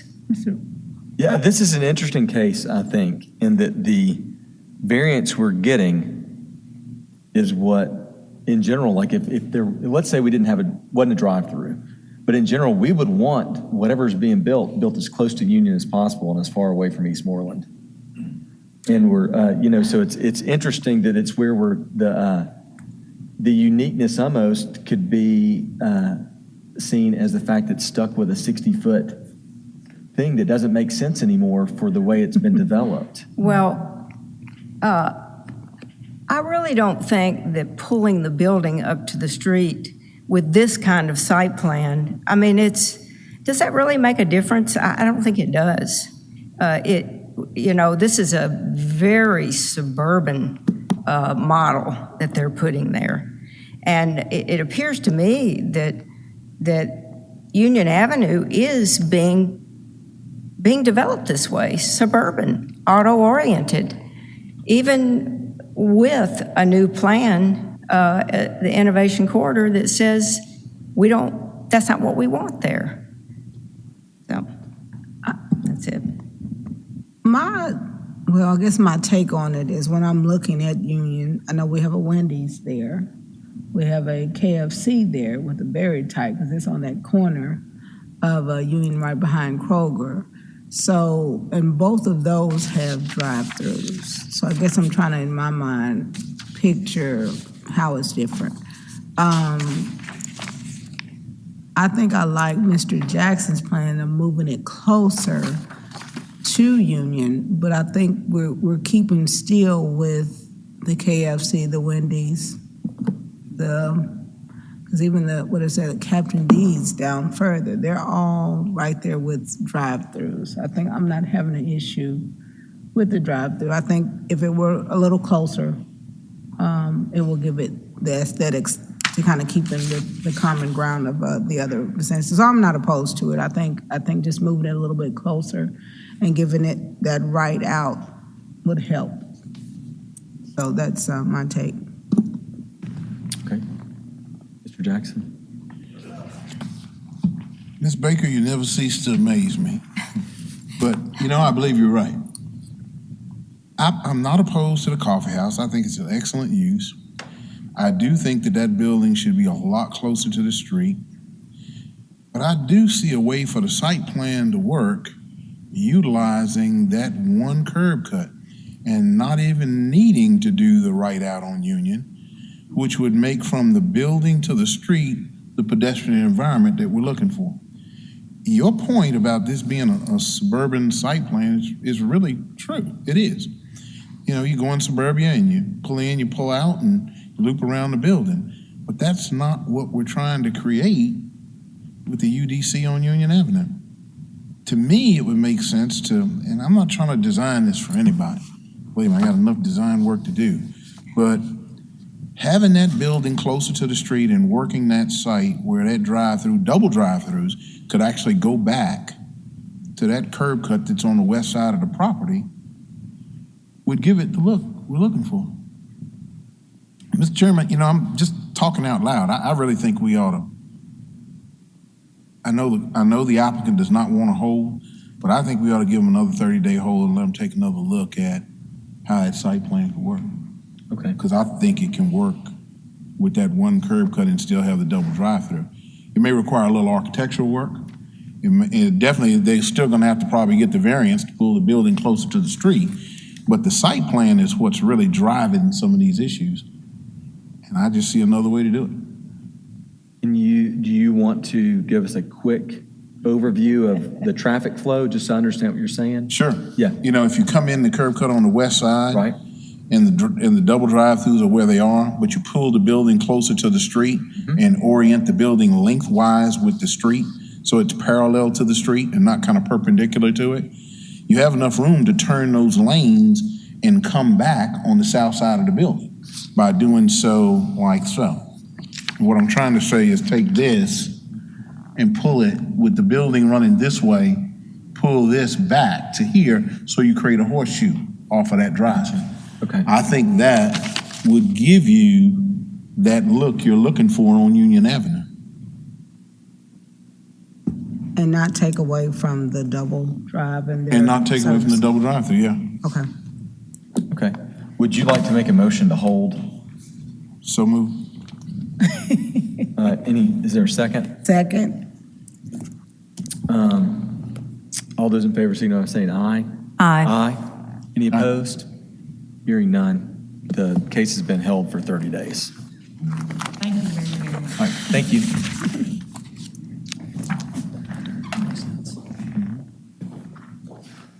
All right, Mr. Ragsdale, could you call the next case for us? Yes, sir. It's item number 6, BOA 22-047, 8797 Millington, Arlington Road. All right, is the applicant present?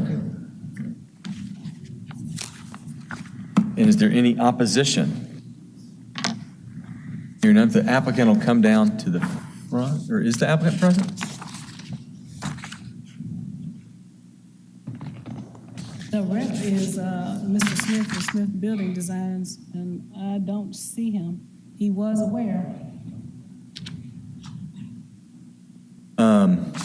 In the past, when we've had an applicant that didn't show up, we've done a courtesy hold by the board. So it would, Mr. Chairman, I believe Ms. Sheldon said that he was here, so we could roll it. okay, we'll table this. Is that okay? Yeah, we'll table this and we'll see if we see someone come in. If you'll call the next case, please.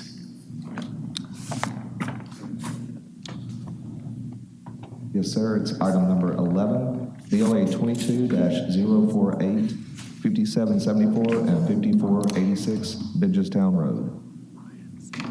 All right, is the applicant present? I'm sorry. I got a little confused there. Number 7 we pulled from. So that is the next case, number 7. We're on number 7, Yes. correct? Okay.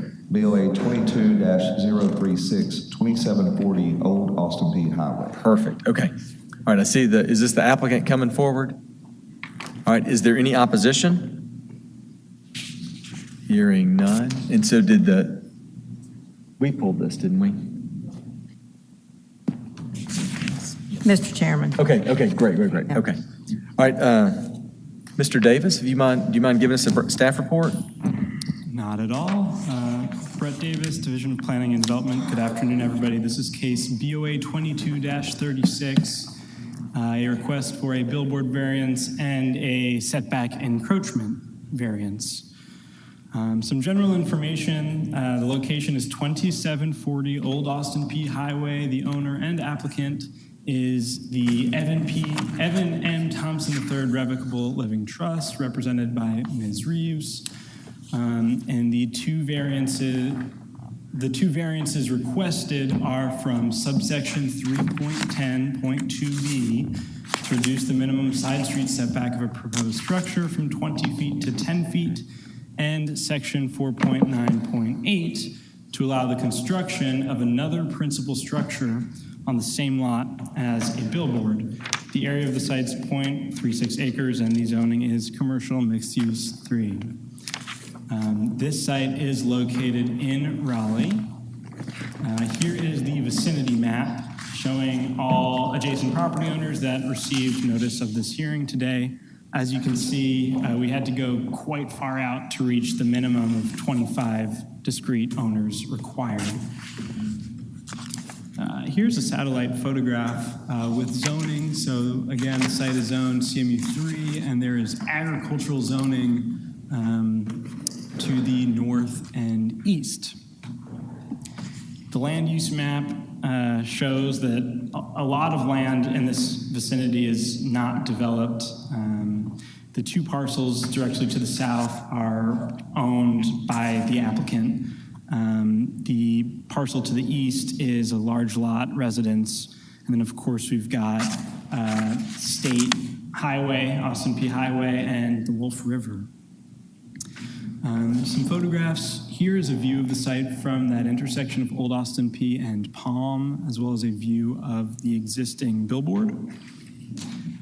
Here is the eastern frontage. Palm Street wraps around the site. And here's the northern frontage of Palm. And here again is that Austin P frontage. Here's the the site plan. So the billboard is on the western side of the site. There are two other billboard easements along the northern property line and the southern property line that do not have signs on them. Those were created to give the sign company the right to place signs there. In the future, that right is still there per the sign easements, but would not be allowed under the Unified Development Code because the sign is non-conforming. The building here shows you in gray that portion that would extend beyond the minimum 20-foot setback. Now, the code does allow the elimination of the 20-foot setback in commercial zoning districts from 20 feet to 0 if a minimum transparency is provided.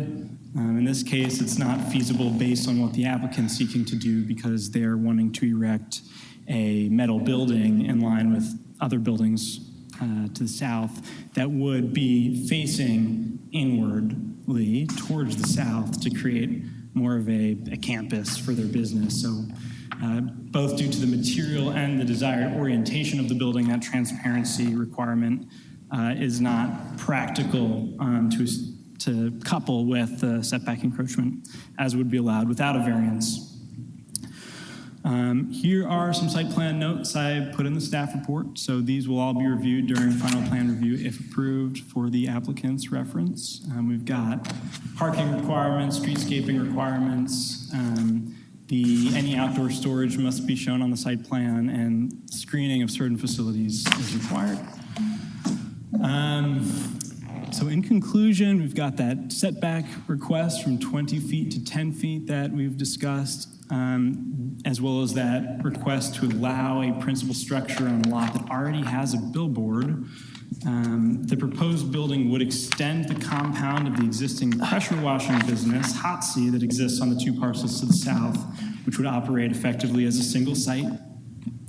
That third point just goes over what I was saying about the code's allowance for the elimination of setbacks in this district. If transparency requirements are met, that doesn't necessarily make sense here. And then with this final point, we discussed the billboard and staff's logic in recommending approval. So again, there are 3 sign easements on the site, one of which contains a non-conforming billboard. Non-conforming for a variety of reasons, right? It's too close to other billboards. It's too close to the property line. It's not within 300 feet of a interstate highway. The code prohibits billboards from sharing their lots with other principal uses. The purpose of this provision is to encourage the removal of non-conforming billboards or billboards in general when redeveloping land. However, in this case, the applicant has no power without the billboard signs agreement, the billboard company's agreement, to remove the billboard due to easements that run with the land, giving the billboard operator certain property rights. And we contrast this scenario with the scenario of a billboard operating under a lease, which I believe is the more contemporary way of setting these contracts up. So again, there's no contract, there's no lease, there is a sign easement that runs with the land that gives that billboard company certain property rights. Staff found that prohibiting the establishment of a second principal use here would likely not serve to expedite the removal of the billboard.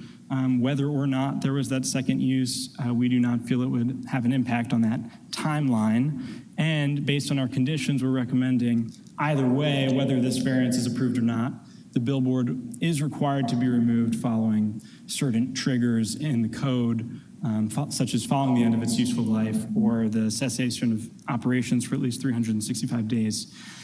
So we are recommending approval subject to the following conditions. I know the applicant would like to discuss condition number 2 with you, and there might be some room for friendly amendment there. We do clarify through these conditions that the sign is to remain treated as a non-conforming sign, and we are requiring a revised plan set. Thank you. That concludes my presentation. So, Mr. Davis, on number 4, that already is what we have now. You're just making very clear nothing about this case is making that conforming, right? Because it's, yeah. Does that make sense? The applicant did include in their application a request to legitimize the sign, and we're clarifying that it is to remain, non-conforming. Right. Ms. Baker? Yes. Is the billboard being moved as part of this approval? No, ma'am. And do you know who currently has the easement rights, like which company? It's, remind me the name? Clear Channel. Clear Channel. Thank you. Oh, Lamar. It's Lamar. It's Lamar, excuse me. Okay. Any other questions before we hear from the applicant? All right, Ms. Reeves, you're already sworn in, so if you just want to talk to us about this case. Cindy Reeves, SR Consulting, 5909 Shelby Oaks Drive, Suite 200. We did, under no circumstances did we want to legitimize the billboard. We have nothing to do with the billboard.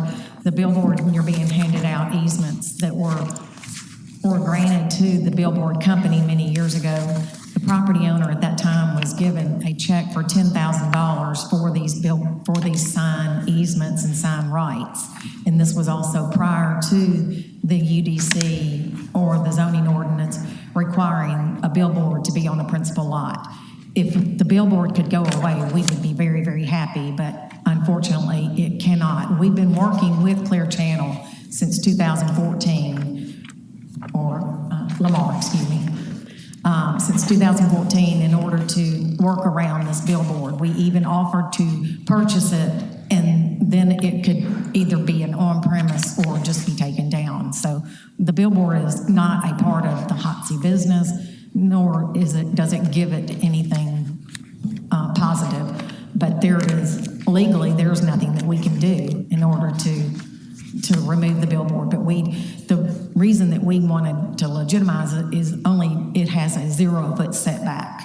And we thought that this case would go ahead and do that. But we, under no circumstances, want the life of the billboard to be to be extended. So we're in agreement with staff. And as far as the fence condition, the TDOT has the fence along Austin P Highway, and because they took their right of access to Austin P when they did the off-ramp.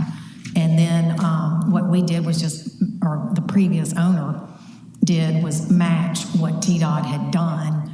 And since Hotsy has been in business there, they've been broken into several times, and the people just cut the fence, and then he gets the fence company to come and repair it.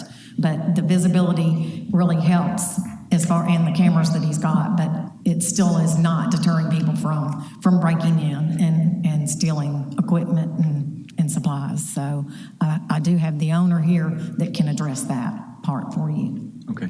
Did you, when y'all were dealing with, because it was Lamar since 2000, did they ever even throw out like a pie in the sky number, like for X, we'd sell it to you for this or anything? No. And Larry Qua even went up the ladder in order to see if there was anything that they could do. And I think the This is the third time that we've visited this, and we've realized that they are not going to budge. They're not going to work with us. And in order for Hotsy to expand his campus to meet his needs and the demand for his services and the demand for need for more storage and more operating room, this was our only alternative. We even went to them recently and asked if they would participate in the application because we were going to be getting their zero setback approved, and he would not. They don't want to contribute anything. They don't want to give us any rights. They probably had the sign without a face on it for about 6 months, and then whenever we did approach them about we're getting ready to file this, they realized that they didn't have a sign there. The next day they put a sign up. So we keep watching it very closely to see if it will go a year without a sign, but it's not going to. They've made that very clear. It must be a very important board to them. So as far as the board, we're not really excited about it, but there's absolutely nothing that we can do. So if we would appreciate your support of having this additional structure. Otherwise, the property is no good to my client. He can't do anything except look at a billboard, and this would prohibit him from being able to expand his business. So we would appreciate it if you would approve this variance. Okay. Are there any questions for Ms. Reeves? Okay, thank you very much. And I'll ask again, is there any opposition here? Hearing none, so let's see if we can get a motion to approve BOA 22-36 as conditioned by staff. So moved. Second. Moved and second. Any discussion on this? Ms. Baker? Yes. Of course, I pulled this item off for discussion, and it's just another application that I just can't vote for. A lot of technical reasons and planning reasons as well. Again, I didn't see anything in this report pointing to any unusual conditions, physical conditions of this property. I looked further in the report and I saw in the application that the unusual condition was because there's a billboard on the property. Well, I don't think you can use the existence of a billboard as a hardship. I mean, if you could, then my goodness, I guess every parcel in the city that had a billboard on them, they'd have a hardship, wouldn't they?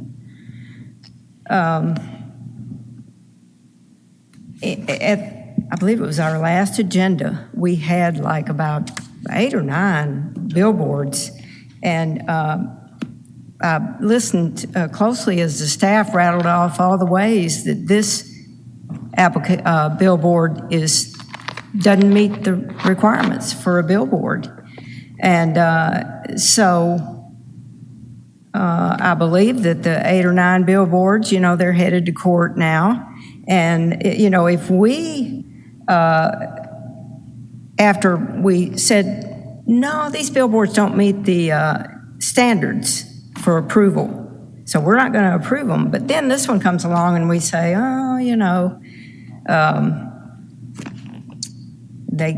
it's a perpetual release, and we just need to get him out of it. And I mean, it sounds like an arbitrary type decision, not based on what's in the UDC as far as how we make our decisions. The other thing, it's not uniform.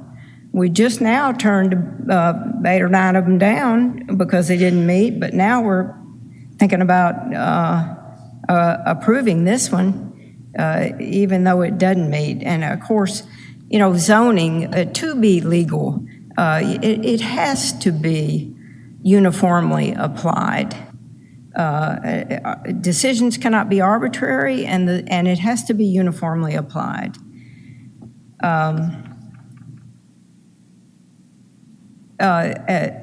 The owner is supposed to, it's not supposed to be any fault of his own that he's in the situation he's in, you know, like on this, the billboard. And he didn't put it there, he or she didn't put it there, but when they bought the property, they knew it was there. I mean, it's on the, I looked on the material on the registrar's website, just like we all do, and saw that the easement was referred to there. And so I just feel like, you know, especially since we're having all these billboards coming forward for these, for variances, we got them going to court. I think we should be, our decisions should be based on the regulations, and so that's it. I can't vote for this. Thank you. I have a quick question of staff. Like, I remember when Lamar Clear Channel came down for those 8 or 9 billboards, they were wanting to digitize those, correct? And we said no. So the distinction that staff made between this case and that group of 7 was that those 7 variance requests concerned alterations or reconstruction of non-conforming billboards, whereas in this case, the billboard itself, although it's lot wood, the billboard itself would not be affected or altered. And we also contrast this from a recent case this board heard, the Enterprise case, in which the board did approve the variance to allow an expansion of the business, subject to a 5-year sunset clause. The difference with that case is that that billboard was operating under a lease, a land lease, and this billboard is operating under an easement. So staff felt that it was not a fair request to place a sunset provision on this, because if Lamar doesn't want to play, then they don't really have any recourse. So those are how we distinguish this case from those 2 other types of billboard variance requests. Yeah, when I think about this case compared to the 8 or 9 that apparently are in court now, like that was legitimizing the actual billboard. This case is a variance for a building that's also in the site where someone has the right to have a billboard. Right. You know, so we're dealing with the applicant's building as opposed to approving anything with the billboard itself. Chairman, I'd have to totally agree here that I don't see these as the same. I mean, I hate to take them by case basis, but I mean, that's kind of what we're supposed to do. I'd prefer to see something done with this lot on Old Austin P, which I don't know if anybody's driven it recently, is you know, not flourishing. You're creating tax dollars and letting this family you know, increase their business. An easement that runs with the land is an easement that runs with the land. They can't do anything about that billboard. Well, they could buy the easement, but it sounds like, I mean, Lamar doesn't sound like they want to play. It's not like there's a lease that no matter what, we know on this date, right, you're done. This one they could keep for as long as they ever want to. So it is distinguishable from Enterprise in that. Right. But, you know, it doesn't sound like Lamar wants to do anything to give up the billboard. Mr. Chairman, I'm sorry, I didn't mean to interrupt. No, you're good. Can I ask Mr. Rollwing to comment on, you know, whether what we're considering doing here with this decision could have any effect on the matters going being appealed to court with the 7 billboards? Yes, Robert Rollwing, County Attorney's Office. First, Lamar has not appealed to court. I don't remember what month that was. So we're right at the time for appealing, but they have not appealed to court. Second, I think there's some confusion over the term legitimize a non-conforming billboard. I spoke with Mr. Davis about that. That's kind of a non sequitur. A non-conforming billboard is a non-conforming billboard. There's no legitimizing. Did you have any further comment on that, Mr. Davis? The reason we included that in the variance request is because the applicant included it in their variance request. They requested a variance to allow a 0-foot setback on the billboard, which again, it's already there. It's legal non-conforming, so it wasn't a necessary variance. It's not really something that the business owner is interested in, right? They want to build their building. But we did, through these conditions, clarify that it is to remain treated as a legal non-conforming sign. Yes, and then last, Ms. Baker, yes, you are correct that we should be consistent. Of course, the purpose of a variance is to vary from the code under the circumstances given in the code. So I don't know if that answers your question or assists, but I'd be happy to answer any further question or clarification. No, that's fine. Mr. Jackson. Mr. Rollin, I have a question. I didn't quite get the answer to that, though. I heard you, but I didn't hear you. So I hate to be blunt, but let me ask you this. If we approve this, are we setting a precedent above and beyond what we are trying to do with regards to billboards in this city? So long as you make the distinction and follow that distinction, then no. So in this case, what you're saying is the distinction can be that this is not a lease, this is an easement, and therefore it is a different type case. Is that what you're saying? If that's, of course, that's the board's decision. The question in court is there enough evidence in the record to support the board's decision? And yes, there would be enough evidence in the record to support that decision. The decision whether to make that distinction and to follow that distinction is the board's. Yeah, I would, in my less good legal opinion than Mr. Rowling, would say that any court could look at what we're doing here and try to find whether or not they think it's analogous or distinctive from that case. And here we've tried to make those distinctions, especially with the 7 to 9 that didn't appeal or may want to appeal. That we're not approving anything with the billboard. We're not dealing with the billboard company. We're dealing with someone, the landowner underneath. That so I think it is very distinctive from that other case. But I don't like billboards either. Ms. Baker. I've gone this far. Make one more comment.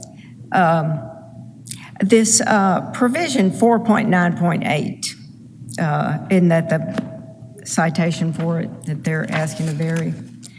I can recall how that came about when we were allowing businesses just to annex property and pave underneath the billboard.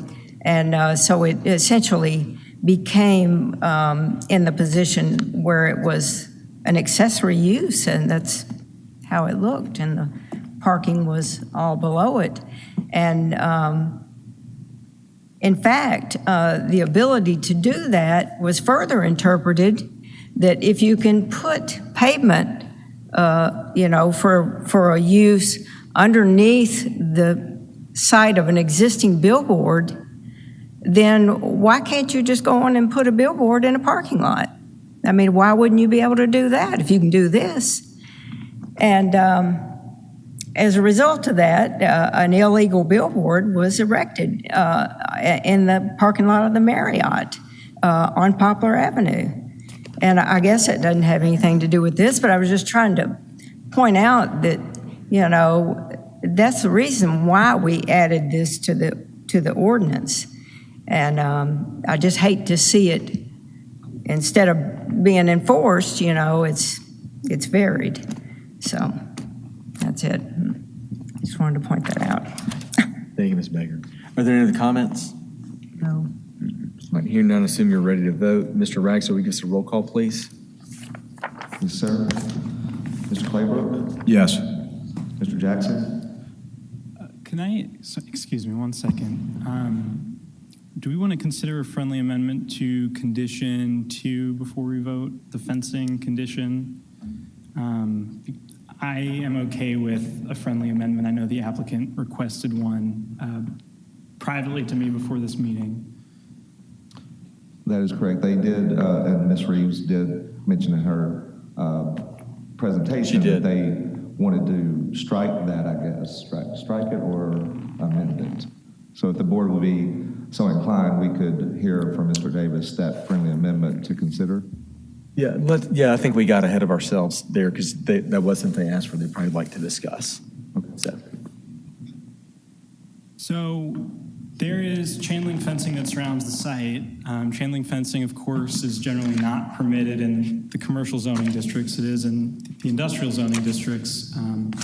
It's allowed in commercial zoning districts if it's part of an approved landscape buffering system and also vinyl coated.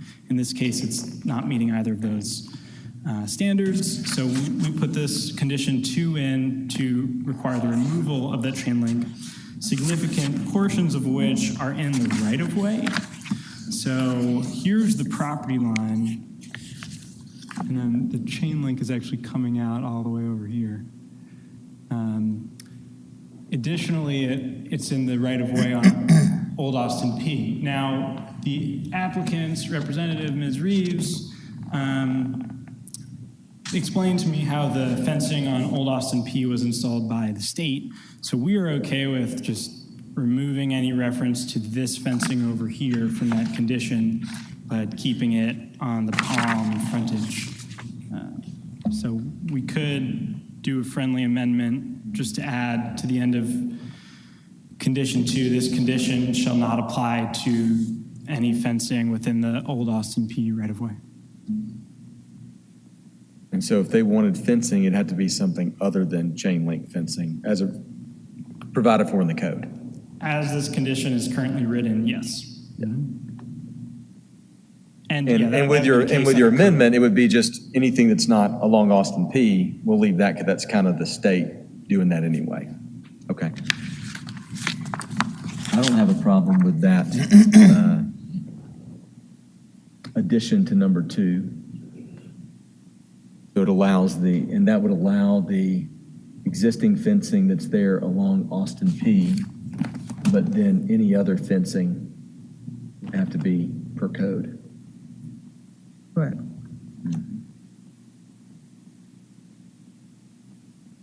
Mr. Ragsdale, what do we need to do about, we had a motion we were starting to vote on, we sort of stopped. How do we undo that properly? Rolling. I think we've had this before, but I can't quite recall. I did have one vote for that motion, but the board did agree to open that back up for the friendly amendment. So do we just have another motion as amended? Yes, yes. Okay, so another motion and second as amended. All right, Mr. Jackson, do you have any? Yeah, but I'm still hearing, and first of all, I'd like to make a motion to rescind the previous motion. Okay. And I'd like to get a second. Second. Okay, that puts us back in discussion. We're good, yeah. Okay, great. Ms. Baker's got a point, though. And we're not trying to penalize the owners of this building so that they can't do what they need to do. But Mr. Rowland's legal aspect is sticking in my mind. And Ms. Baker's comment about setting a precedence is sticking in my mind. I think we need to distinguish our conditions so that in the future, if somebody goes to use this case against us, we are clearly doing this because it is not a lease, but it is an easement by right that billboard has to be there. That way, if we ever have to go to court or any situation relative to billboard, and I'm sure we will at some point, we can clearly say the only reason we may have voted in the affirmative of this case is because it was a lease. It was because it was an easement and there was no way around it. You follow what I'm saying? I do. My thought on that, if you have a condition with that, my thought on that is our discussion has done that. So I don't know but if you can think of a condition, I have no problem. I want it to be very clear that is the reason. So I completely agree with you. It's just how do you do it? Part of that, the record is our discussion, not just the disposition as far as, it's how we got there. But But if you can think of a cleverly worded condition. I was hoping you could do that for me, Mr. Chairman. That's the thing, because it's not really a condition, it's just us stating our reasoning, which we're doing even more as we talk. Like we're making our record now. Okay. But I don't know if we need I don't know how to do a condition. Could you put the conditions back up real quick, Mr. Davis? And that distinction is also made in the staff analysis. It's not a condition, but our conclusions do discuss it. Is part of the staff report as well, which is good. Mr. Chairman, can I just kind of say, from the legal perspective, there is a legal distinction between a lease and an easement, even enforcement and definition-wise. Easements run with the land, whereas a lease does not. So when we're dealing with easements, the treatment, definition, legal interpretation, enforcement, and all of that is going to be very distinctive in and of itself because we're dealing with easements in this particular case versus a lease that was in enterprise or some of the other ones. So I think just the distinction and legal interpretation of the difference of this case because of the easements, I think that was made several times in testimony as well as in record. That makes a distinction pretty much without us having to do, to me, a condition. Mr. Chairman, I'm comfortable in the fact that we've had our discussion about it. Yeah, very good. Yeah. So I'm good. Thank you. I appreciate it. No, and well thought out too. All right. So is there now a motion to approve BOA? Were we? I missed it.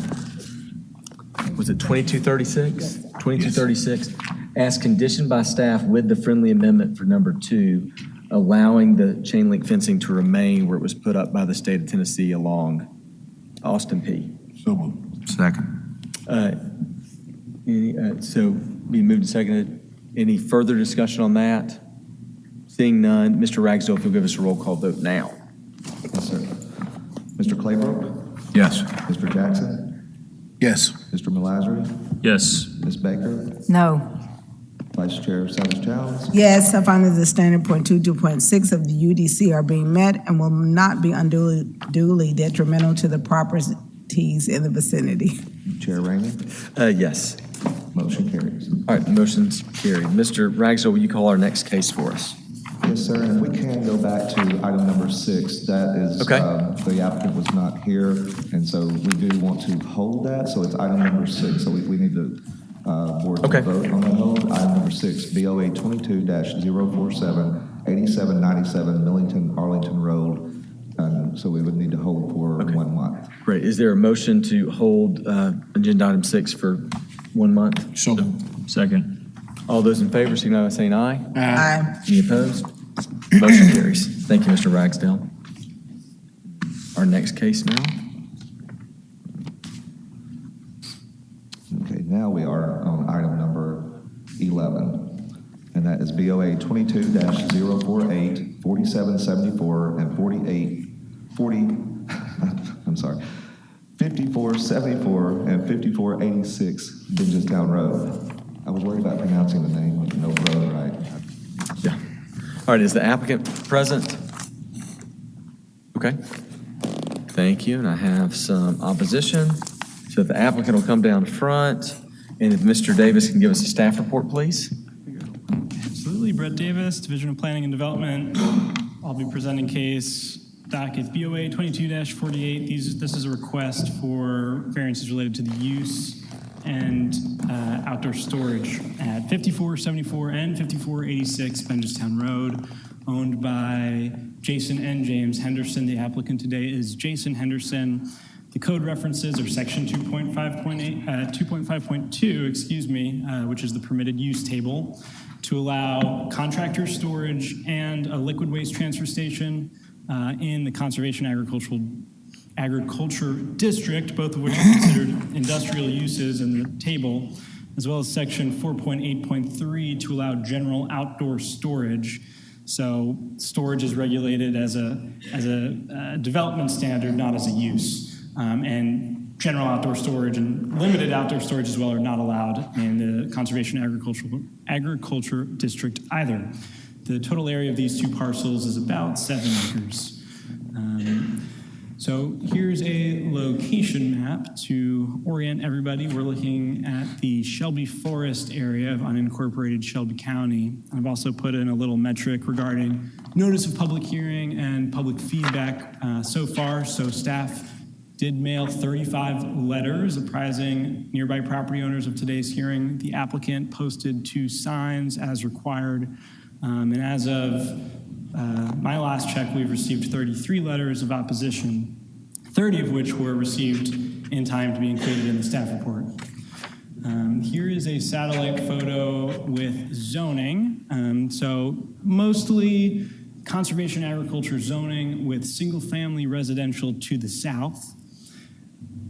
The land use map reflects that yellow, of course, representing single family.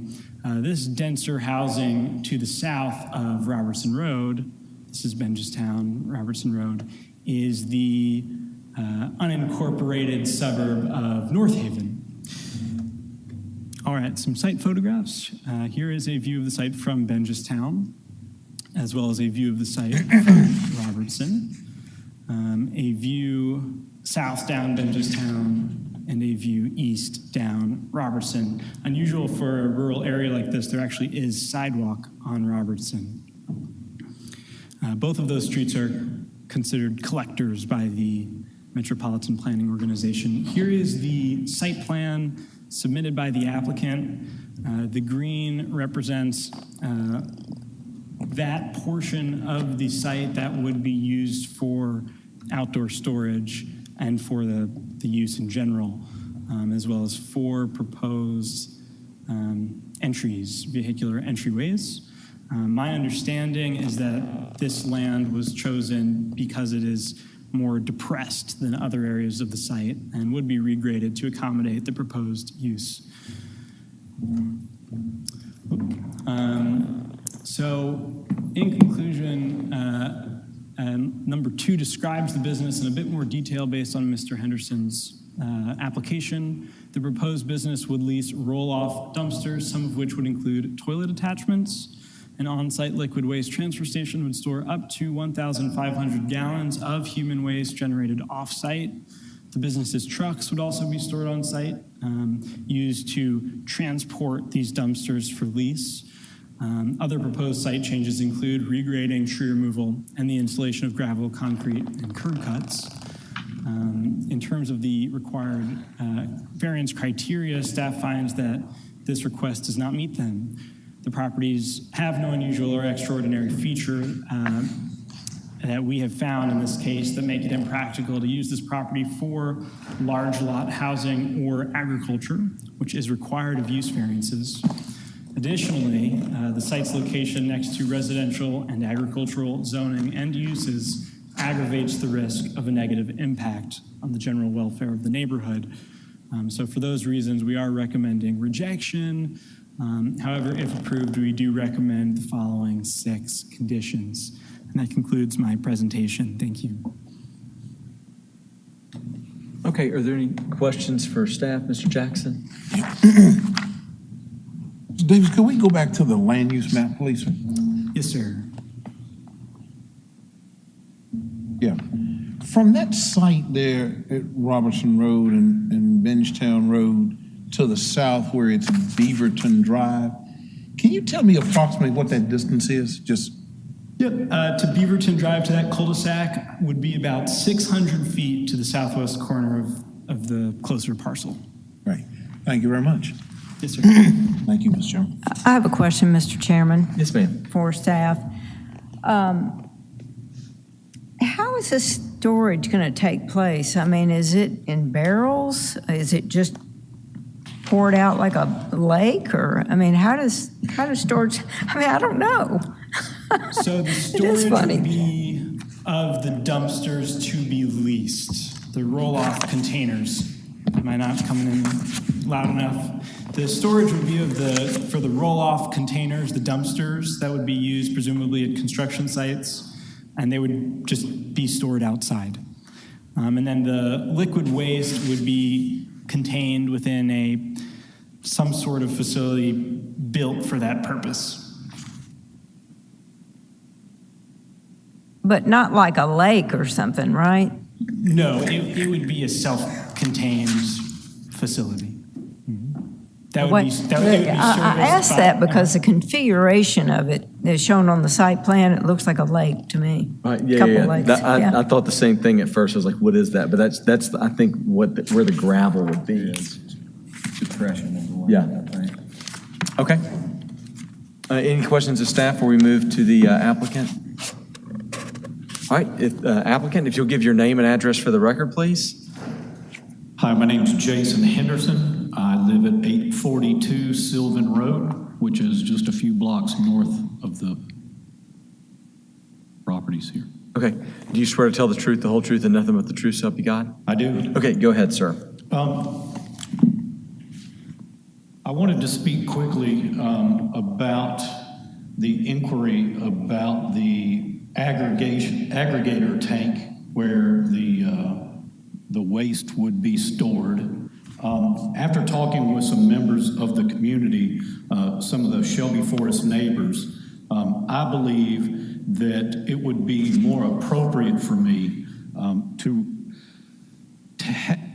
consult a septic waste company, a separate septic waste company, and request that they allow me to store this septic holding tank at their facility, as well as contract with them to clean this. So it is my request at this time that that be stricken from my application request, storage of liquid waste. Okay.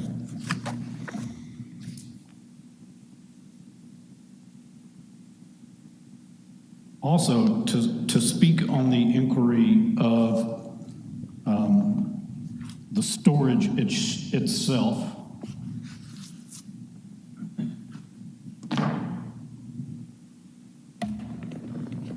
the franchise, this is a franchise that I've purchased. It's called Redbox Plus, and my company is Redbox Plus of Greater Memphis. The majority of the standard dumpsters are typical of what you would see at construction sites for construction debris or demolition debris.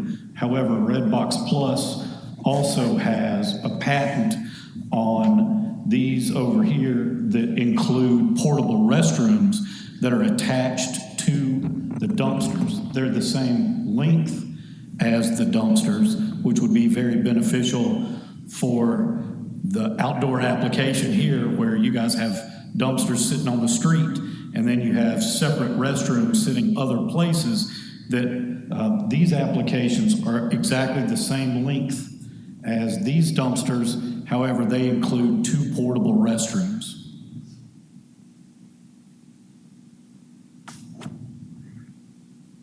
To facilitate those storage containers and the restrooms,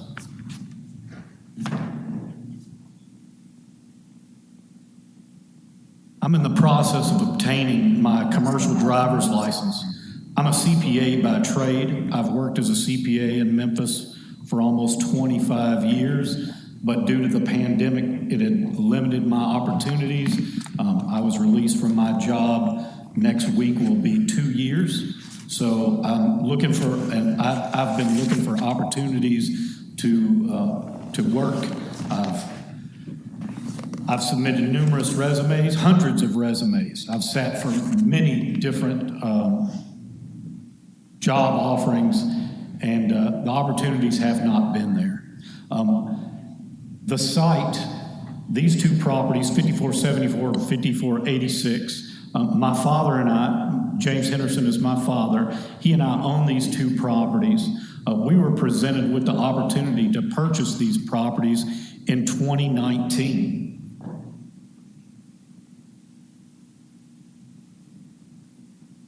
In 2019, these properties were in complete disarray, and I believe, my understanding is that this board had maybe moved to put a lien on these properties because there was a house that had been caught on fire due to arson, along with some other arson in the area. It was partially demolished. There was an 18-wheeler trailer, a bus, various other pieces of equipment. I think this used to be a garage. It was full of hundreds of tires. It had automobile parts. So the entire property was in complete disarray when my father and I were presented with the opportunity to assist with the cleanup of these properties and with the acquisition of these properties.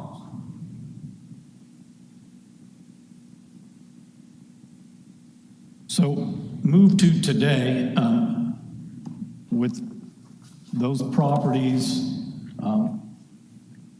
That's a fairly recent map. And there's currently only two main structures. One is an old barn that was probably built in the 50s, and the other is a very small, about almost 600 square foot home that has like a bathroom and another room, both uninhabitable. We just use them for storage.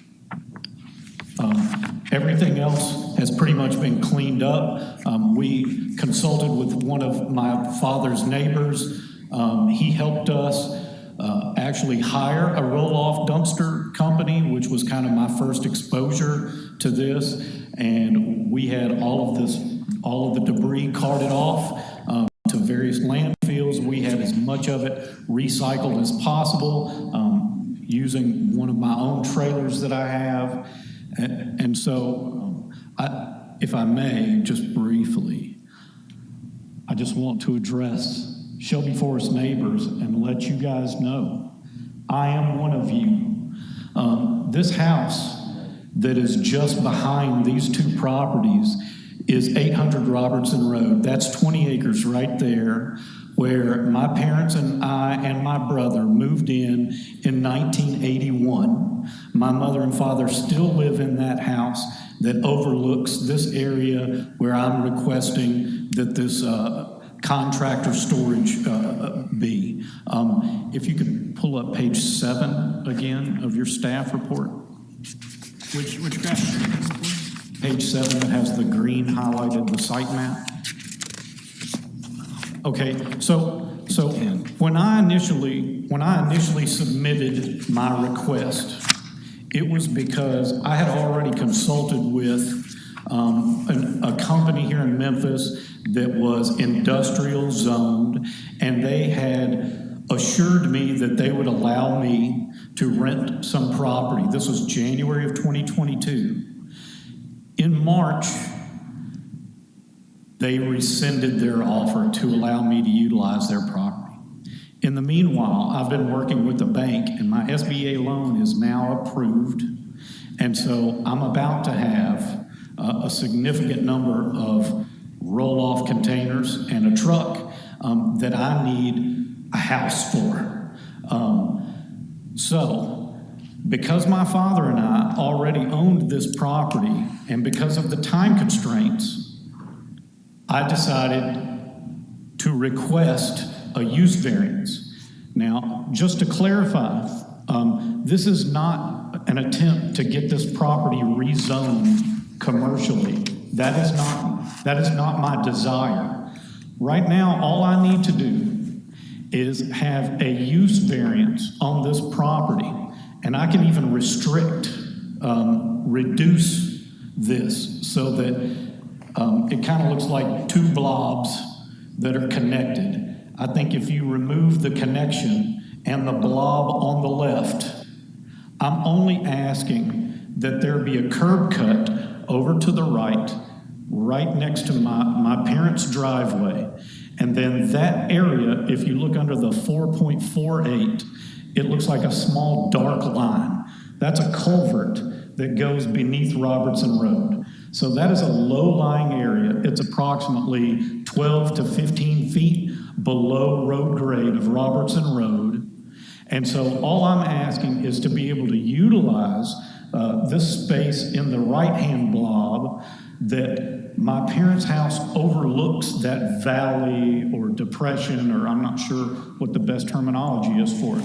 I have spoken with Mr. Bonds, who owns the property just north of 5486. I also spoke with Mr. Hawks, who lives north of that property. Both of them had indicated that they have no problem with this issue, or with my use variance request.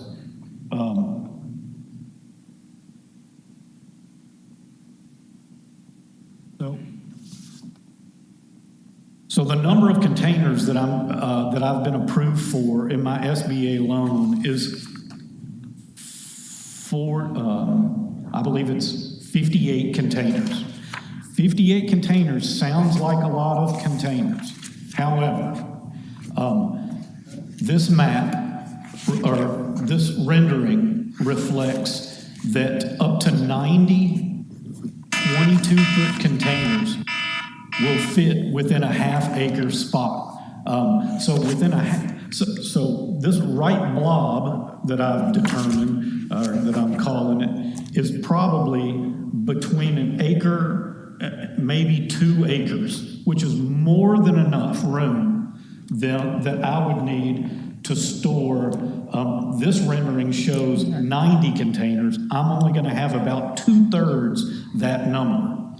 So to try and nip this in the bud, make it even shorter. Yeah, we're about out of time. We're out of time, so okay, we might need to just ask some questions. I would ask that my request be changed to only extend to 180 days. I just need to be able to get my business started. Once I get these portable, these roll-off dumpsters out into the neighborhood, then I will no longer need site storage on this site. So if I could just have 6 months to get these things off of trucks and get them out into the community, I will not have any roll-off dumpsters on these 2 properties at all. I'm just out of time. I'm out of options. The last person that I spoke with yesterday was the Millington mayor. He's going to try and help me find a site or a future site for a few dumpsters or for all of the dumpsters. And I would ask that if anybody would care to assist, I would be more than happy to entertain any suggestions on where I may be able, a light industrial area where I can store these roll-off dumpsters. Okay, are there any questions for the applicant? Mr. Jackson. Excuse me, sir. The storage of these dumpsters, are you talking about while they're new or also while they've been used and brought back to the site? These are all brand new. The dumpsters are brand new. The truck is a 2022 tandem axle Kenworth.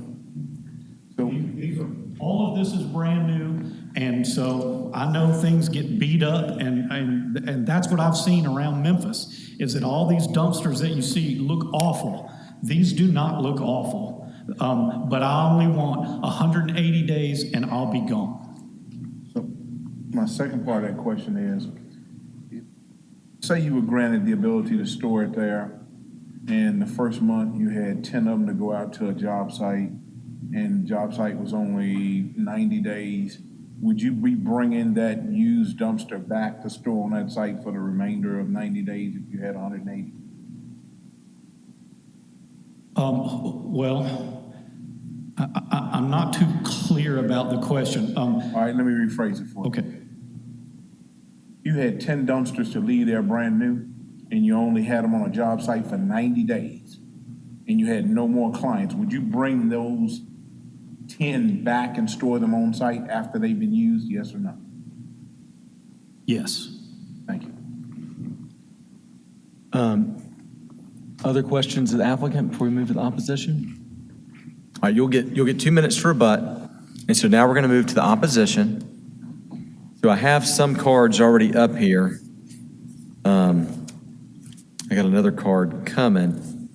I don't know if y'all are organized or not to have a leader, or if y'all just want to come up when you can, or I'll just call them up. I got one person just run, and so there, just so you know, there's 10 total minutes between everybody. So, Okay.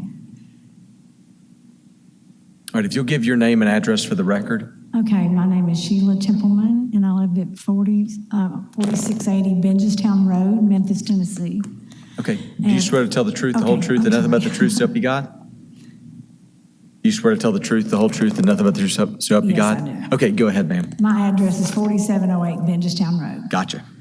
And I was here a couple of years ago, and I had a business, and y'all did not allow me to do it because I had employee would come and pick up a truck and go out of state and work, and I had to shut my business down. This place is right across the street from my dad. My dad's sitting here. He's 97 years old. We fought for 40 years on that lot about it being condemned and messed up. And the community doesn't want any kind of trucks going in and out, because on that road right there, you'll see signs saying no trucks allowed on North Watkins and on OK Robertson and on Bengestown by the state. And so there's no way you can get containers in and off of there without having a truck to do it. And that's why y'all rejected me from having my business, because I had one tractor trailer and I had a forklift, and I moved. Most of my business was out of state. Some here in Memphis, but never on the property. I would just load a forklift and leave, and y'all rejected me. So all I'm saying is my dad fought this for 40 years over that house that was condemned, and we came here and came here and came here. And we want our property value. Everybody that came from Shelby Forest is against this. We want our property values to stay up, residential, and looking nice. Are there any questions for Ms. Templin? Thank you. Ma'am, if you'll give your name and address for the record. My name is Malia Knight. I live at 5586 Bengestown Road. Okay, do you swear to tell the truth, the whole truth, and nothing but the truth, so help you God? Yes, sir. Okay, go ahead, Ms. Knight. I live about a fourth of a mile up. I'm the fifth property up there from that corner. I'm a grandmother. I'm a bike rider. I travel with my grandkids up to the church from my house on this road. This will only increase the traffic for us. Never mind the visual eyesore that we don't want to see. We are and were all proud that he cleaned this property up, that we did complain about as residents all those years. Y'all know yourself in Memphis, we try to get the people to clean their properties up. I have a beautiful home right there. I don't want to sit outside, listen to traffic. I don't want to smell anything. I don't want to see dirty dumpsters. I don't want extra driveways put there for big equipment. I think that I took a picture of the sign on that road that says no trucks through there. So unless we got the road zoning changed, that wouldn't be allowed also. I think that 60 portable roll-offs here scratch if we do or do not have porta potties that in the letter I got said they would be cleaned on site. We don't want that in our neighborhood. I don't want my property value down. I'm looking forward to retiring, working in my flower beds, riding my bicycle, running in my neighborhood, and walking my dog, as well as all of my neighbors. Okay. Any questions for Ms. Knight? All right, thank you, ma'am. Thank you. Appreciate your time. I have Leslie Perrell, if he or she wants to speak. Okay, is there anybody else that wants to speak in opposition? If you want to speak, if you can come up. Yeah, okay. If you'll hand that to her, and if you'll give your name and address for the record. My name is Travis Graves. I live at 5932 Bengestown Road. All right, do you swear to tell the truth, the whole truth, and nothing but the truth, so help you God? Yeah, I do. Okay, go ahead, sir. I probably have lived in this community a less time than anybody else in this room that's from that community. I bought a property on Benjastown in 2013. And one of the things that attracted me to this area is that it had been set aside as part of a public act. And I have the public act numbers 1101. But it was regarding the growth plans established under the urban growth boundaries, your UGBs, municipalities. This entire area, including where the applicant lives, is part of this urban growth boundary, which stops at Robertson Road. The reason there are no more subdivisions north of that road is because of that urban growth boundary. And it's not just for residences, like you see in that picture there, how close they are together. That's the other reason why the lots are so big, because you have to have a 4-acre minimum lot. They're built, they're that size on purpose. This area is used as a national bike trail. Benjastown is part of a national bike trail. This area is used extensively by bicyclists, equestrians. In fact, we just looked up a picture on the GPS, and there's a guy horseback riding in front of the property right now. I just feel in my guts that if this opportunity is given, it's going to open up a can of worms down the road for other people who want to try to move in some kind of industrial business and destroy the character of that neighborhood and that pristine forest. That whole area is supposed to, the county is supposed to reflect a duty to manage growth and natural resources in a manner which reasonably minimizes detrimental impact to agricultural lands, forest, recreation areas, and wildlife management areas. As to the west of that is the Eagle Lake Refuge. It's a state national wildlife refuge. And I feel compassion for the applicant. I do. I understand his plight. He's got a pile of metal he needs to put somewhere. But I just don't think that the opportunity should be open. That's the very far corner of that established urban growth boundary. And I can't help but feel that once it's peeled back, it's never going to be the same again. And it definitely would affect everybody's property values if it becomes an industrial area. But either way, like I said, I haven't lived there near as long as most of these fine folks, but I've lived there long enough to know that one person comes for you, somebody else is going to, if you allow that one person to bend the rules, so to speak, the first time. But anyway, that's all I've got. All right, thank you, Mr. Graves. Is there any questions for Mr. Graves? Or is there anybody else that would like to talk? Come on down. There's the gentleman behind you was first, but you can just go ahead and be ready. Come on down to the front row so you're ready to go. Okay, if you'll just give your name and address for the record. Anthony Green, 5959 Benjastown Road. Okay, well, hold on. Do you swear to tell the truth, the whole truth, and nothing but the truth, so help you God? Okay, go ahead, Mr. Green. Me and my family has been in the Shelby Forest for about 20 years. That street is a gateway going to Meeman, Shelby Forest Park. Bike riders go through there, like she said. I've spoken to Nick Nunn. I don't know if anybody knows Nick Nunn. He's buying up thousands of acres in Shelby Forest to try to preserve the Shelby Forest area. And we don't want anything to take away from what he's trying to do and what we're trying to do to preserve that area. So that's just my takeaway from it. Thank you. Any questions for Mr. Green? Okay, thank you, sir. Then I have one other. My name's Jimmy Davis, and I live at 1364 Robertson Road.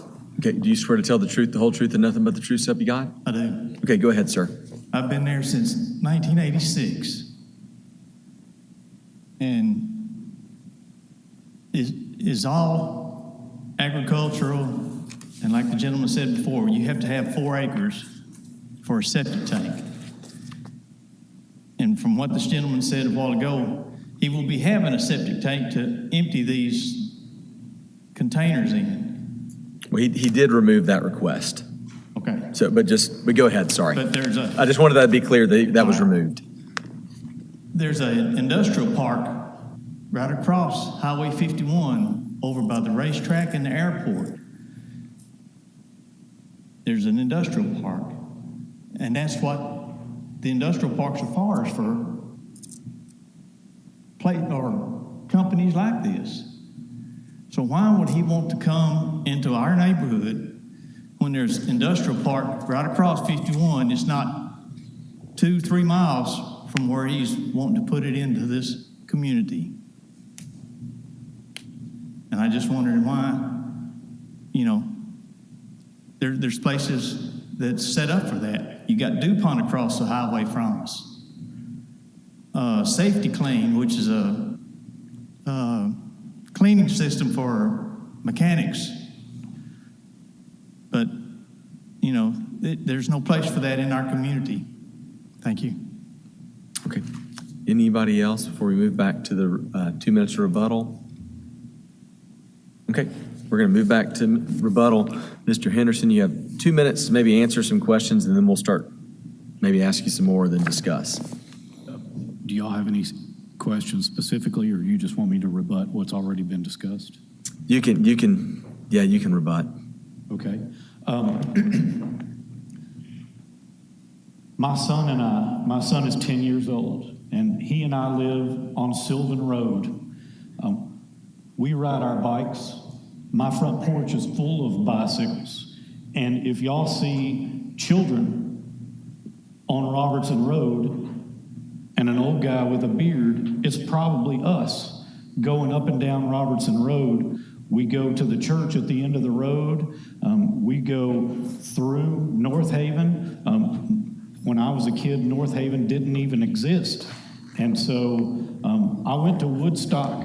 I graduated from Millington Central High School. I graduated from Christian Brothers University as well. I am a member of this community. I don't want to see this community hurt. I'm not asking to operate a dump facility. This is not going to, I'm not trying to put a landfill here. I don't want to bring septic waste. I know that sounds just the audible tone. It sounds horrible. I understand that. My company, those roll-off containers, I am required to drain the liquid waste from those roll-off containers before I even put them on the truck. You don't want that septic waste bouncing around as you drive down the street.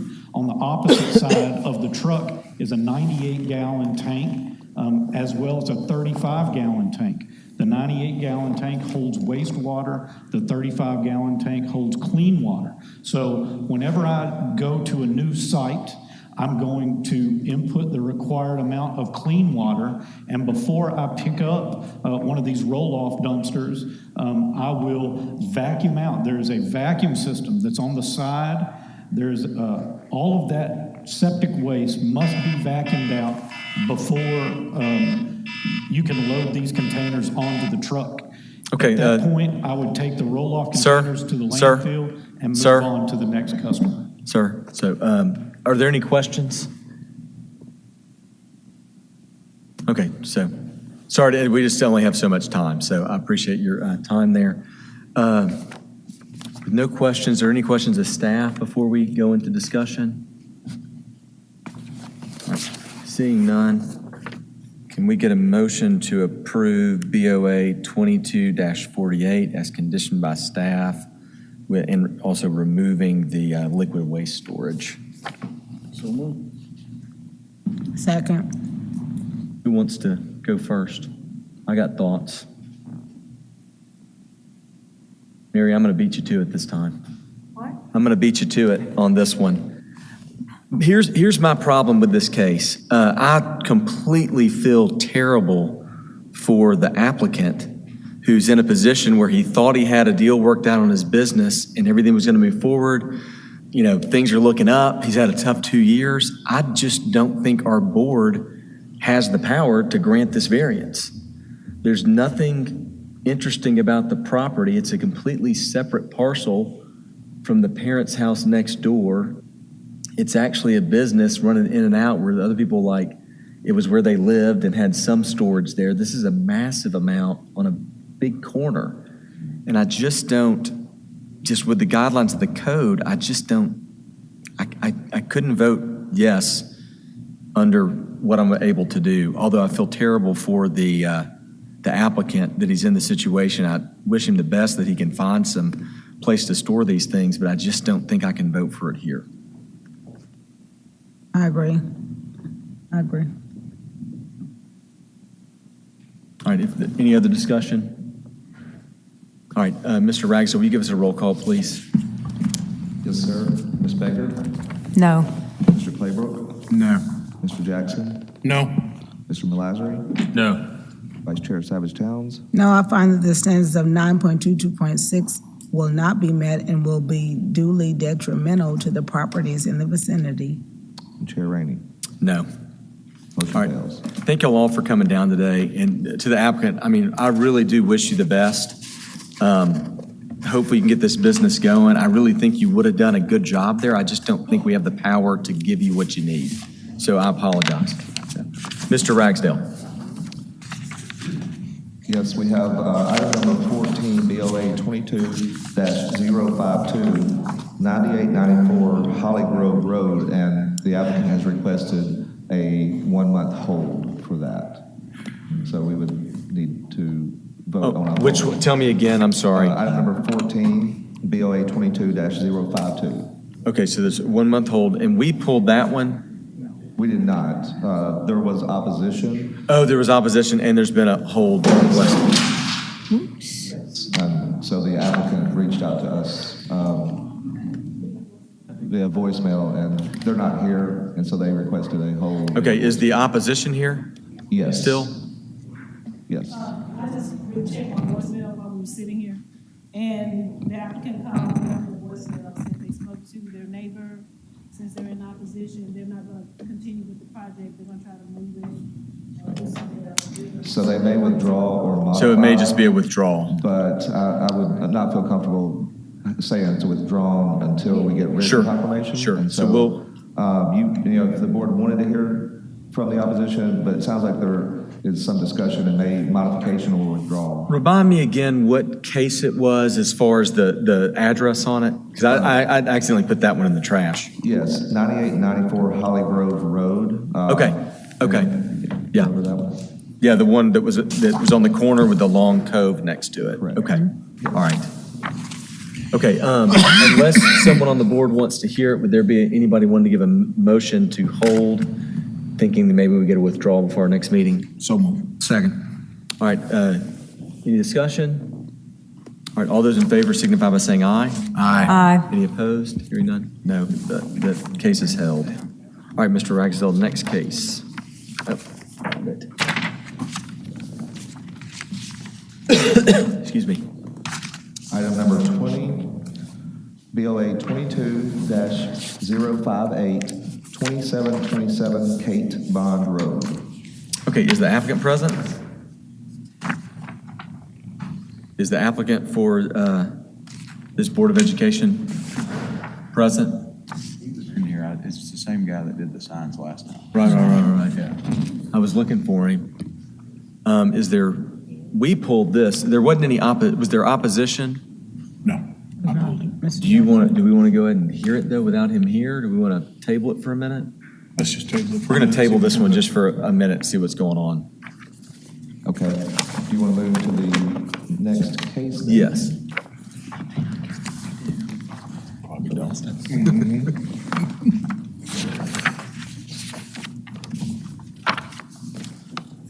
Case number 22, BOA 22-062, 1/2 block north of Shadiac Avenue on Front Street. Street to the west of Jackson Avenue to the south, and a half block east of Main Street, essentially the Pinch District. Mr. Chairman, I'm going to recuse myself from this one. All right, thank you, Mr. Malazri. Is the applicant here? Okay, and is there any opposition? Okay, if you'll have a seat on the front row. And Mr. Skinner, could you give us a staff report on this, please? Yes. So this is case BOA 2022-062. Variance is from subsection 7.3.7D to allow building height greater than 75 feet in the Uptown District. This project is more commonly known to be in the Pinch District. Here's an aerial of the site. Yellow is not coming up that well. This is a general boundary. Just FYI, the documents submitted by the applicant are the true boundaries. Drawing with Word and or PowerPoint are always not very accurate. So I just wanted to make that note as we continue forward. But this is a general boundary to show where the site is. Zoning and land use. The zoning for the entire site is MU, mixed use. Again, this is near the pyramid. It's to the west of this site. A.W. Willis to the north. Kind of bound by Shadiac, Maine, November 6th, sort of on the east, and Jackson to the south. A few site photos. Much of the parcels are parking lot, vacant. There are some structures. There are quite a few parcels included in this site. So again, to give you more accurate sort of survey or look at the area, here's more of an accurate depiction showing the site. And then kind of to get into the site plan or general site plan of somewhat of the proposal for the development. Just to remind the board that this variance is strictly for the height of the buildings. It's not for any specific use yet. So just to make that note. So in conclusion, again, a variance to allow building height greater than 75 feet for a project in Pinch District. It's a mixed use, it will eventually be a mixed use development. They will require further land use entitlements. But again, the applicant is just requesting to have up to 420 feet. The site is zoned in U, which only allows for a maximum height of 75 feet. The applicant has expressed this would be for approximately 6 buildings. So not every single site will have, buildings up to 420 feet. We can get into more specifics of that later. Staff feels that the approval is justified and will not be unduly detrimental to the area. NIVS 3.0 was not applicable to this request as it only dealt with height. And with that, we are recommending approval with 2 conditions. I'm available for any questions. Okay, Mr. Skinner, so significant height difference, which I think everybody on the board has heard about this project for a couple of years, which is kind of exciting, but why would, in the mixed use area, why would we have a ceiling? We want more density and stuff now. What is the purpose of the 75 foot? Like, give me some background on that so I know why we generally, it could just be that's what it was. Right, in my understanding, this is, though it's very close to sort of like the CBD, the Central Business District, it is more technically part of the Uptown area rather than just within the central core, technically. I think there's the geographical boundary, there's also sort of the social boundary. Sure. So I believe that with the Uptown regulations, that is why, just to maintain some consistency. And I think at the time, there were no talks of development of this caliber, this size at the time. So I think that's just kind of where we are at the moment. I think the extreme height was, when the code was established, was to really be for the CBD core. Of course, now downtown is expanding, and so therefore things are, broadening. Okay. Have we heard anything from anybody in the Uptown Commission or neighborhood groups? Did they make any comments on this like you'll sometimes get? Not specifically from Uptown, but several neighboring businesses, the Downtown Neighborhood Association, and several of the businesses within the area all spoke in support of the project. MATA spoke in support of the project. But no, not specifically Uptown themselves. Sure. And then my last question is, So there's a small site plan with some buildings on it. We don't have really any, I mean, we've seen some renderings, I guess, some of us in the paper and stuff. Why are we doing this now without a little more information? So, in my understanding, in general talks with staff is sort of how we got here.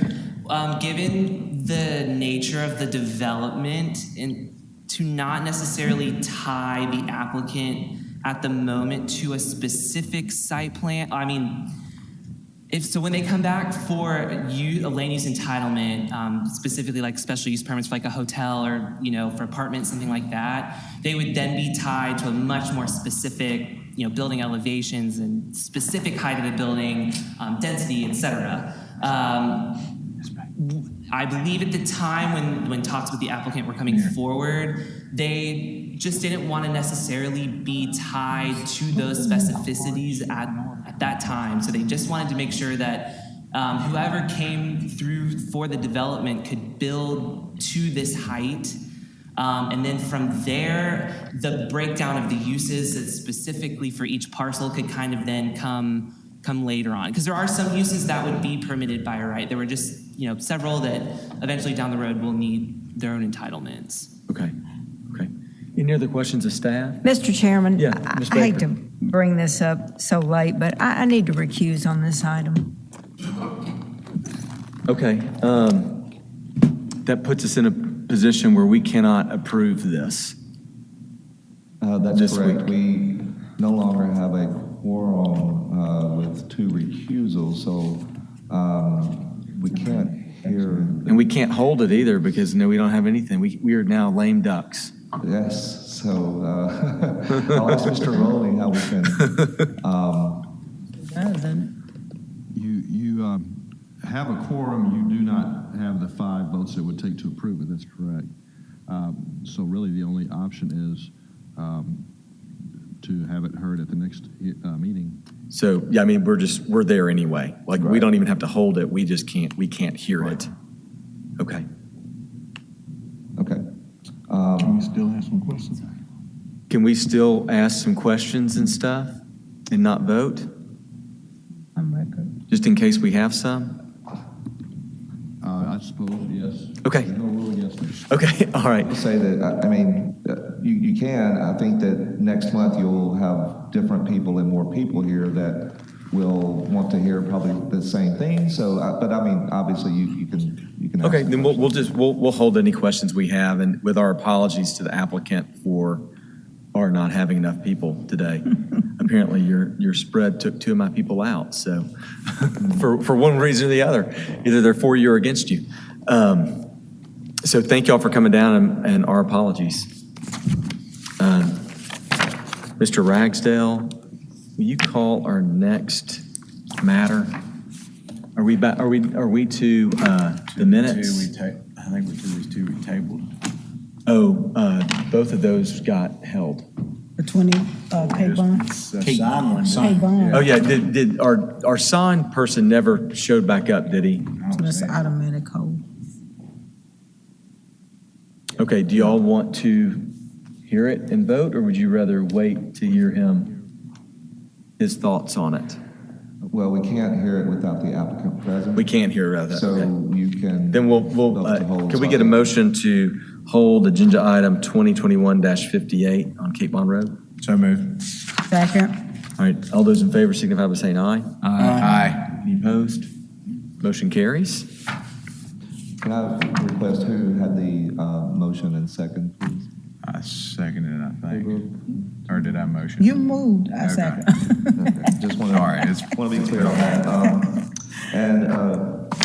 Mr. Chairman, I believe the applicant for the previous case, number 22, requested that if there are any items that they can get feedback on from the board today, that would be useful for them to prepare for next month. So if that, Did anybody have any questions they would like to go ahead and bend the ear of the applicant on, even though we need to talk about them next month as well? My question that I wanted to ask was actually of staff, so. Okay. It might still be instructive to the applicant to hear it, so why don't we go ahead and ask it, if that's okay? Sure. I'm trying to understand why we would approve this without further detail. To me, it's like giving a blank check. Exactly.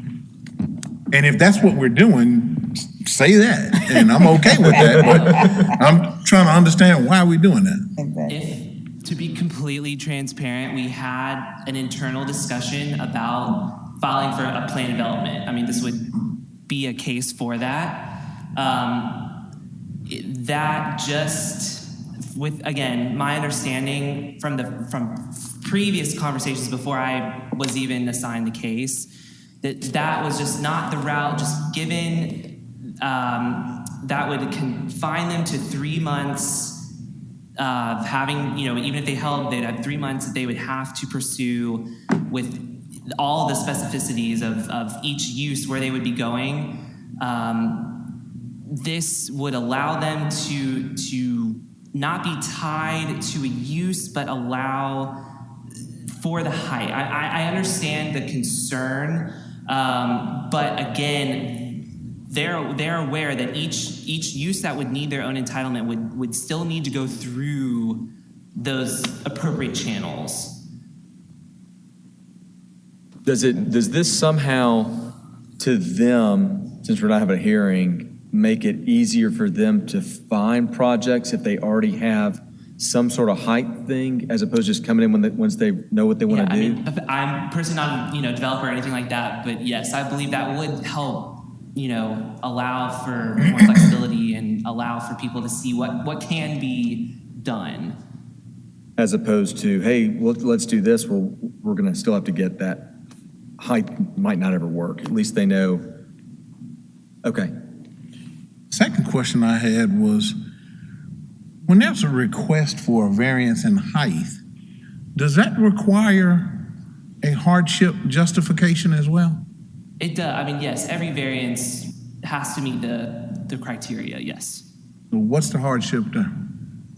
Well, we felt, given the size of each individual site being quite small, especially with meeting, well, not only UDC, but especially Memphis 3.0 plan, that building up past 75 feet was the only way to really allow any viable mixed use to be done on the site.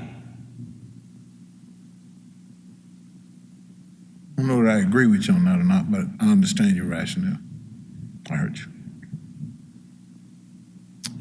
Any other questions? Okay, hopefully that was instructive. Oh, yeah, add a couple of things. You're not under oath or anything. I'll give you a couple minutes. We made you come down here and you didn't get anything done, so you might as well say something. Okay. Yeah. I'm Mike Hammond with Kimley Horn. Don't need to state my address. No, I'm not going to swear you in. We're not even having a case. A couple of points, Mr. Jackson. It's kind of a chicken or an egg type of thing too with the height. The architecture will have to go before the DMC DRB for approval for the architecture components, and it was important to understand our height limitations prior to getting that deep into design of the buildings. And to your question in regard to, or Mr. Skinner's point about the size constraints, each block is about, give or take, 300 feet by 300 feet after you squeeze in for streetscapes and all the great public realm elements that we need. So 300 feet by 300 feet is pretty small. And on those half blocks, just chop that in half.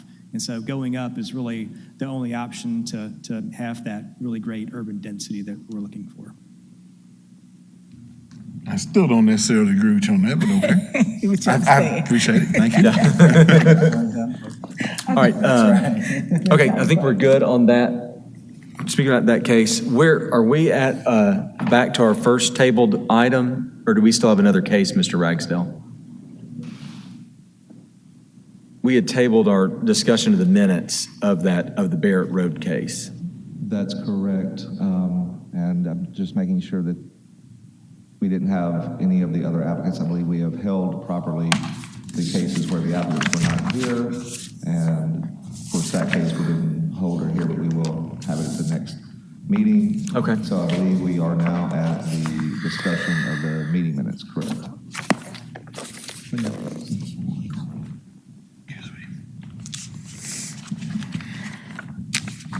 All right, so we're going to go back to discuss our minutes from the Barrett Road case. And so I see the oppositions here. Did the applicant come back for this or anything? I know they got their. Yes, they are here? Yes. Okay, okay. All right, so I'm trying to decide from the board how best y'all think y'all want to discuss this. I'd sent out, after listening to the minutes, kind of what I thought they were, and we can discuss that, or we can discuss it, then ask the applicant and the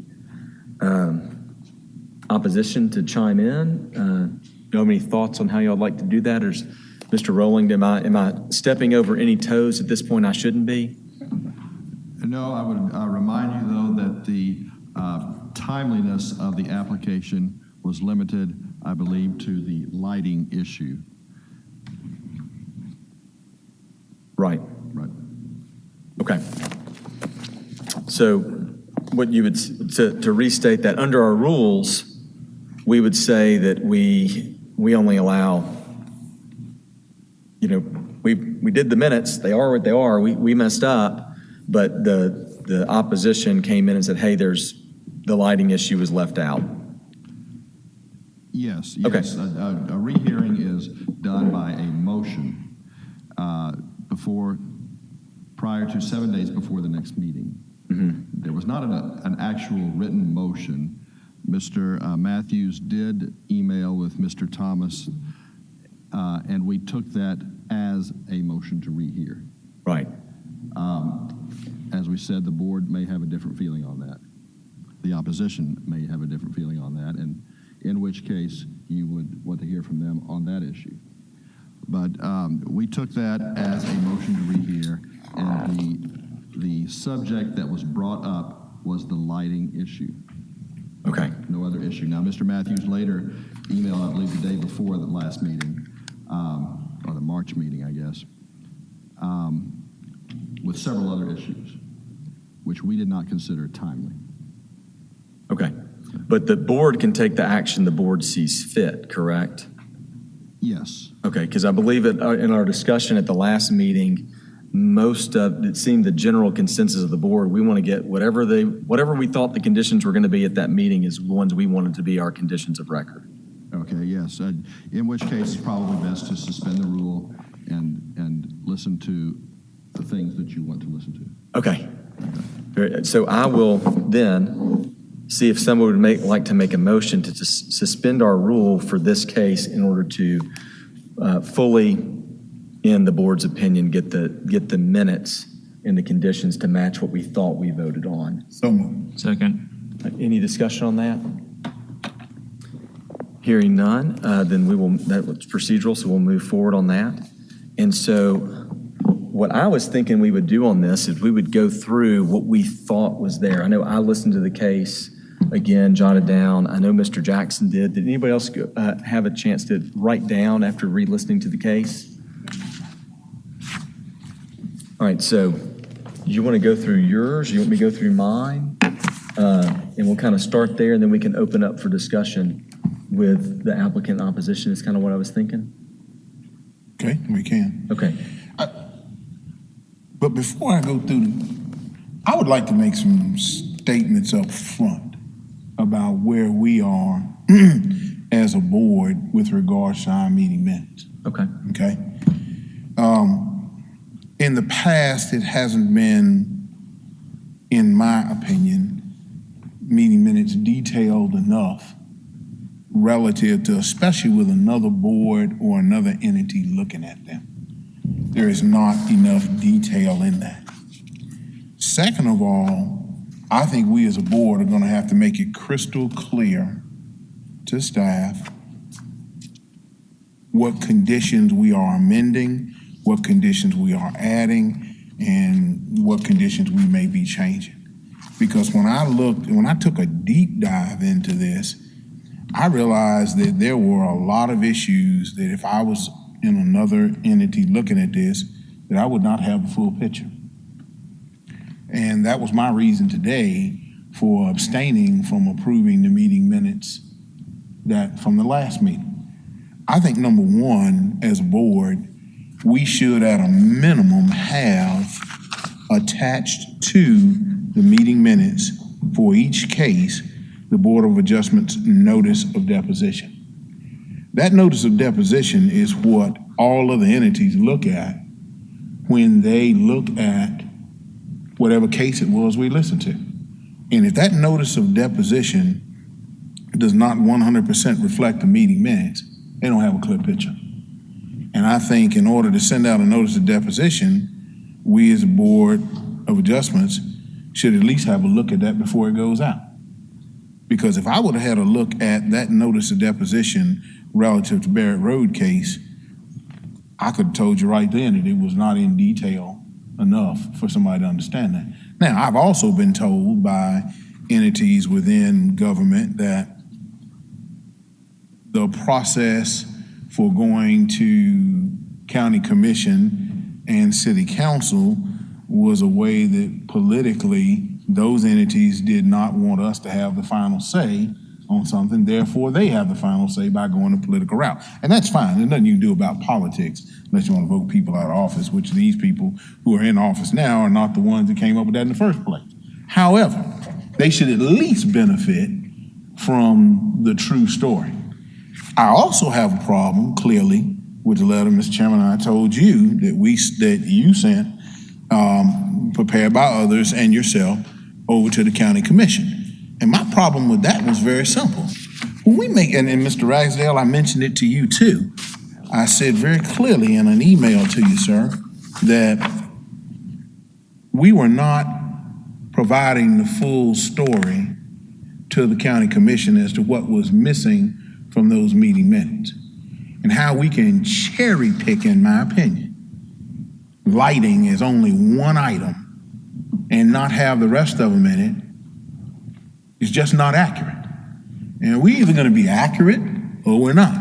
I was also told that, well, I'll say it, I was also told that it is the Board of Adjustment's responsibility, members, to ensure that the meeting minutes are correct. I don't agree with that either. I think it's the Board of Adjustments members to review them and see if they say that, but to make sure they're correct, that would require us to go to the audio and listen at it ourselves. And if we have to do that, then we should type it ourselves. And that's not gonna happen. So those are my issues up front with this. I'm not trying to be a horse's patoot about it, but if we're gonna tell the story, let's tell the whole story. Because telling part of the story is not the whole story. Now I'll get into my specific comments why I say that. You know, the easiest one for me is the west parking area. I clearly went back and listened to the tape, and I'm not so old I can't remember what I say either. But 90-degree parking off asphalt, remove that asphalt and remove the pipe, was clearly stated as a condition. The chairman and I talked about it on the tape. It never made it.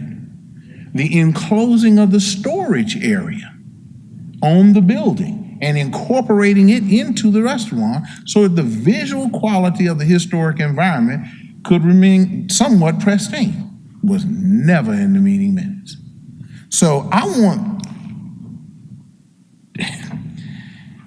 guess I'm frustrated by it because I felt like I got the runaround. The runaround of just, let's put the lighting in and that's all we can discuss. Hell, we could have left the lighting out for that benefit because it didn't tell the true story. Even with the pavilion, when we talked about the stage and pavilion going away, it just says no outdoor entertainment. Well, here's my point. You can have outdoor entertainment. You cannot have outdoor entertainment and still have a stage and pavilion. That's not the full story. And I would like, if some of my board members disagree with me, and I know I'm very vocal, but if you disagree with me, please tell me. I have a couple disagreements with you. Go right ahead. As far as the letter that was sent, I felt the only thing we could specifically state as being left out was the lighting, because both the applicant, my understanding was both the applicant and the opposition understood that was left out. And we did not actually rehear the minutes for me to make any other interpretation. That's why when I drafted that letter, I was vague on the other things because the board had not spoken. Okay. You had spoken about what you had thought. I'd not reviewed it, so Sure. that's why the letter said that. Right. And I don't think I could be any more specific than that since the board had not spoken on that issue. But let me ask you this question then. And since, how is it that the staff could not go back and listen to the audio and video, whether we agreed with them or not, and hear what was actually said and pick up the items that were left off and include those in the letter? Because the real essence of it is not whether we agree with what we heard. The real essence is what was said. And what was said is in the audio and video. You follow where I'm coming from on that? So to me, to send a letter with lighting, and I'm just pinning, don't think I'm pinning on you. I feel like, no. But it's got to be accurate. And the only way to get it accurate is to go back and listen at it. And if you can go back and listen at it in audio and video, that's pretty hard to dispute whether or not the board members want to agree or not with it. I may not agree with the way things run, but if that's the rules and it's written, then you either abide by them or you don't. Well, and I understand that, which is why I thought we should send the audio. But one, I'm gonna be honest with you, I didn't think the county commission was gonna give a crap about our letter. I agree with you. Okay, that step one. But that two, I sent the audio so they could make that interpretation rather than the letter being from me. I invited them to listen to what we said instead of staff needing to do that when like, oh, well, we don't agree with staff. They said this, but like we didn't do that. I didn't put that in their hands. Didn't want that on them for those things, which is why I just invited commission to listen to our audio. I think that was a reasonable thing to do. That's the reason why I did Yes. that. Yeah. Okay. So, other board members, please critique me. Am I wrong in what I'm asking for? So I have some questions as well. It makes sense. So I'm looking at our minutes, just the ones from this meeting. We approved this case and it's as conditioned, but the condition, like as John was saying, he didn't know because the conditions aren't listed in the minutes. Where would when does the notice of disposition come out? Does it actually come out after the minutes are approved? Because that does have the conditions in it.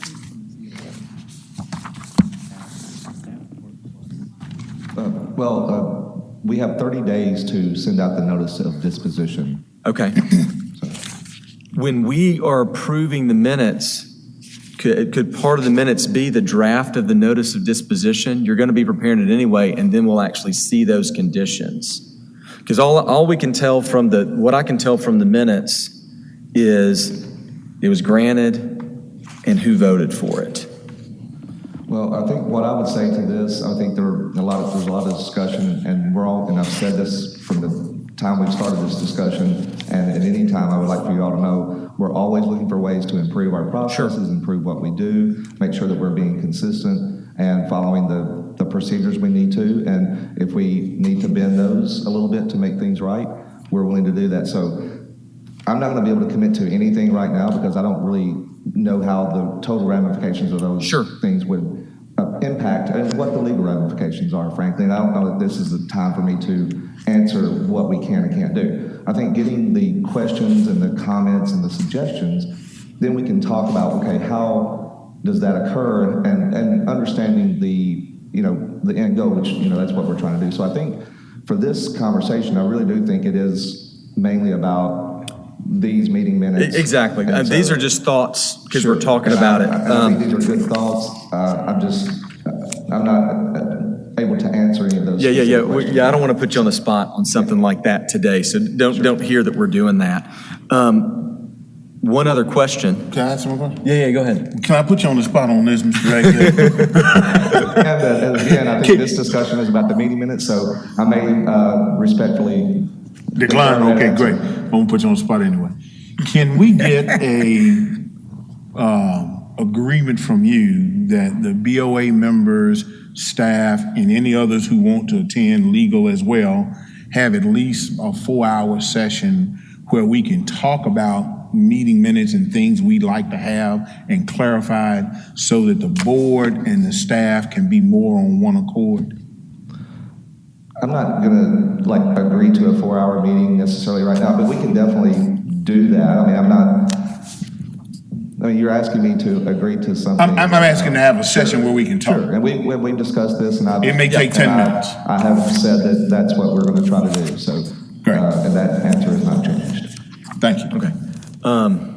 Okay, so let's go back to these particular minutes. Sure. Okay. On item 1, where we had where it says outdoor entertainment shall be prohibited, I also felt like that when I listened to the tape, we talked about the stage pavilion shall be prohibited and removed.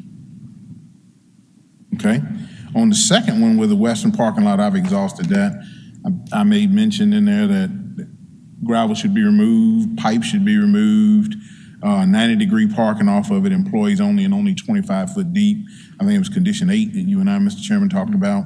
Number 3 stands as it is. No parking shall occur east of Barrettville Road. The site-proof fence along the south property line should terminate at the front of the building and should be even with that front east facade, and I don't think we had that in there. Yes, we did. Number 5, where we talk about the gray water system.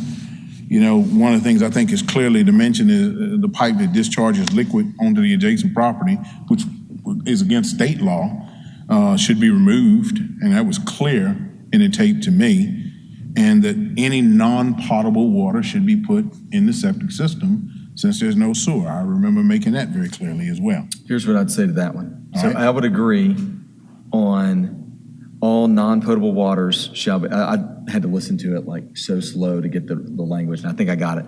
But, and it was to the end of the full condition would have read, Shelby County Health Department must review septic system, gray water disposal lines, and other relevant health department review criteria for conformity prior to the final site plan approval. And then added to that was our all non-potable waters shall be placed in a septic tank, and the septic tank shall be sized accordingly to process such waste from the site. So that's the language I came up with. I did not include, when I reviewed it, removing the pipe. And the reason why I didn't is because I thought since it was against state law, it was going to be removed anyway. But I don't necessarily have a problem with that condition, but that's why I didn't list it. Because I thought, sometimes we've had those things where like, they can't do that anyway, and so we don't add them to the condition. And that's why I didn't add it on my draft of that. And by putting the statement in there, as you mentioned, of non-potable water going to the septic tank, if that 10-inch line is flowing non-potable water, it's going to be removed anyway. Right, okay. Okay, all right, I agree with you on that. All right, go ahead. Other comments? Okay. The landscaping requirement on the fence, we had talked about that because in essence, we had talked about removing gravel in that parking lot. And if we were removing gravel in that parking lot, then it would have been landscaping along that.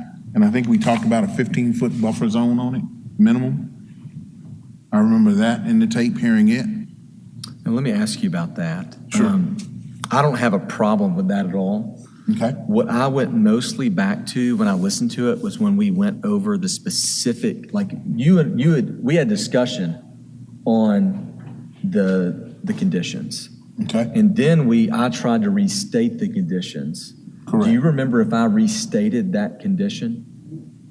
Not that I didn't want it. I didn't mean to leave it out. I believe you are correct. It may not have been restated. So that's why it's not in my list. Not in your list. Let's put a pin in that. Let's have a specific.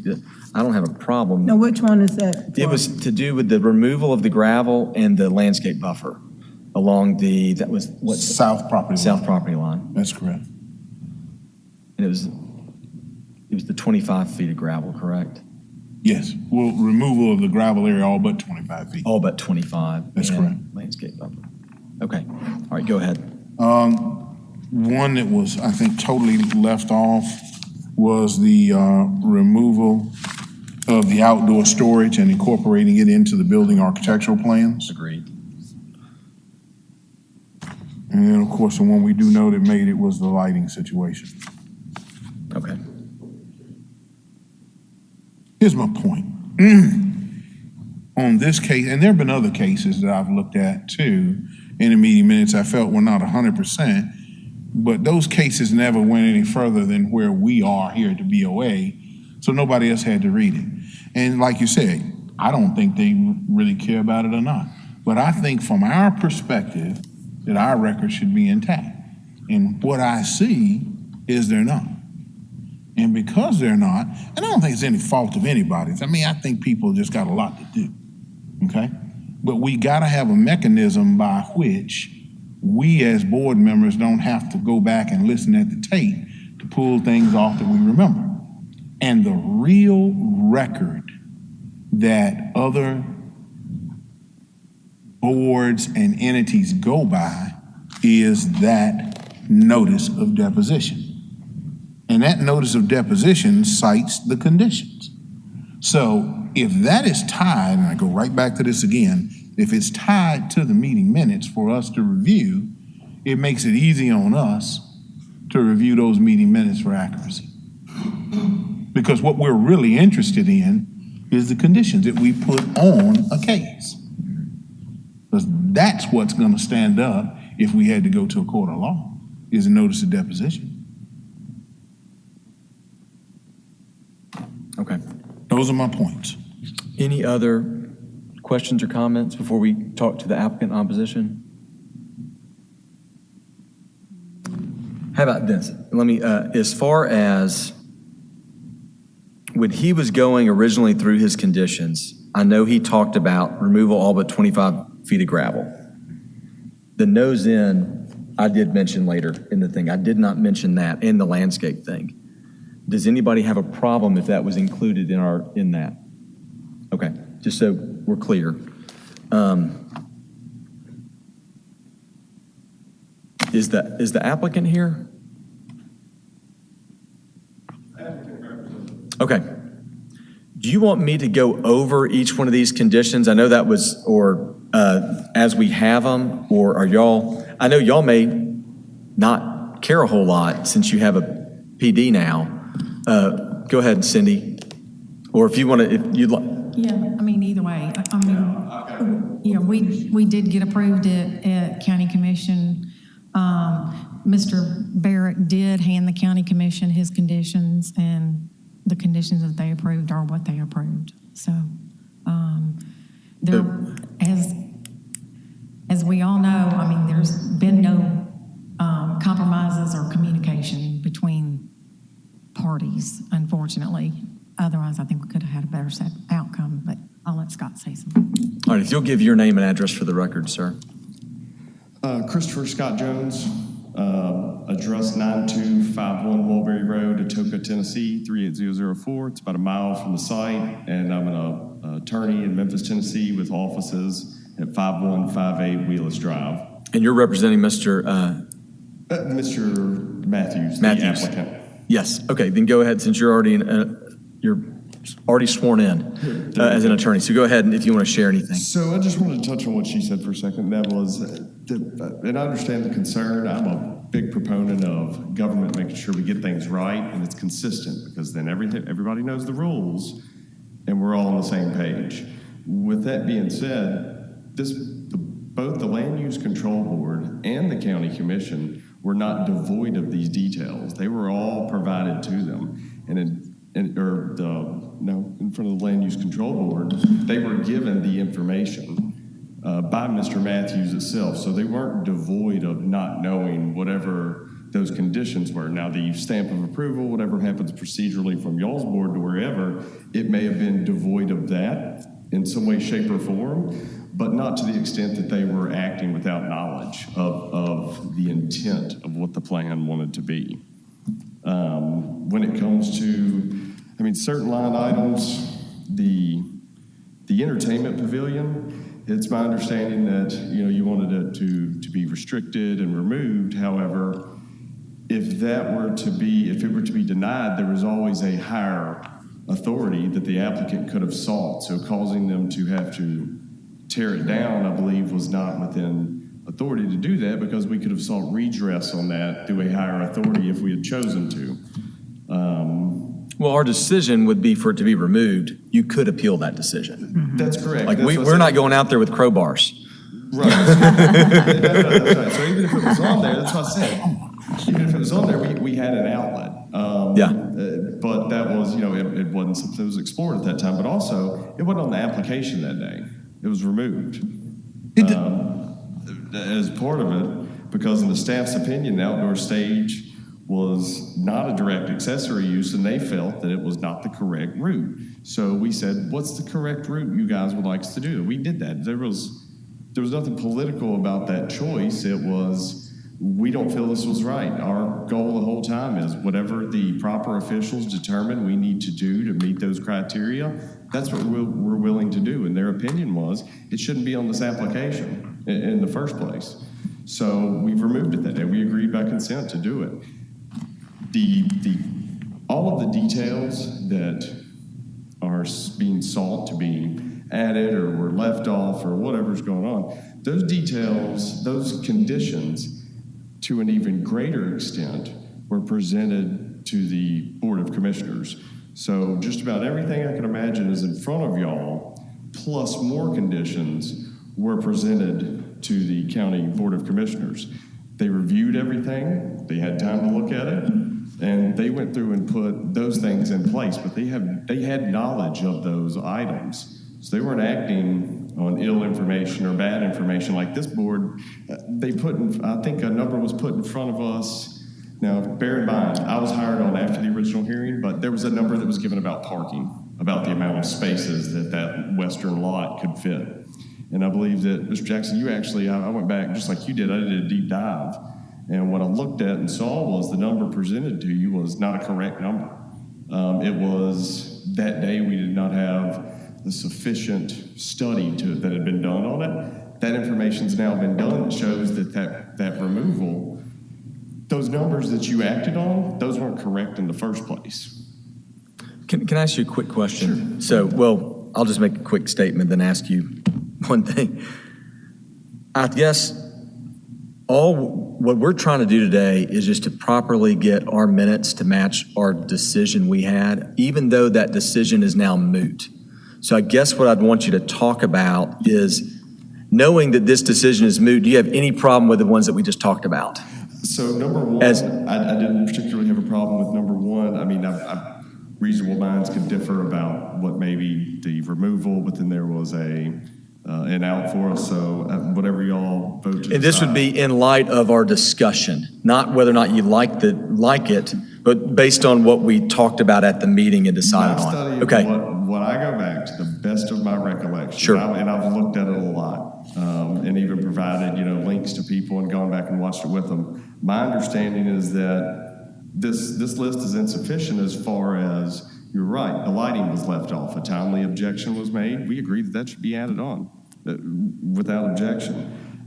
There were a couple of little items, like I believe it was number 8, where they wanted the fence to extend to a certain area where we've been informed by a fire marshal that it can't go that far because it potentially cuts off a fire truck access. So we're trying to seek those proper channels and do those things. And if the stipulation says that you run up to the back of the building, if that's what the minutes say and you guys approved, then that's okay. We'll just get the proper documentation, whatever we need to do to show that it's actually 5 feet less. Sure. That was the only ambiguity that I kind of saw were number 1 was a question mark for me because whatever you all agreed the language. Number 8, and then the lighting was left off. I'm wholeheartedly in agreement with that. Okay. Mr. Jackson. I'm sorry, your name, attorney, was what? Jones. Attorney Jones. Yes, Attorney Jones, don't take this personal, but I've never been ceased to amazed how a lot of attorneys are able to say how something is a moot point and how it was explained. And let me just do a very quick, less than a minute. Irregardless, you all got what you wanted, and that's fine because that's why appeals are in place. That's why when you go to one court, you appeal to another court and another court. And ultimately, if you have to, you get the Supreme Court where you get a decision that becomes final. However, your statement to us, and specifically to me, saying that clearly it was presented to them and even more, you know as well as I know as an attorney, when it's presented by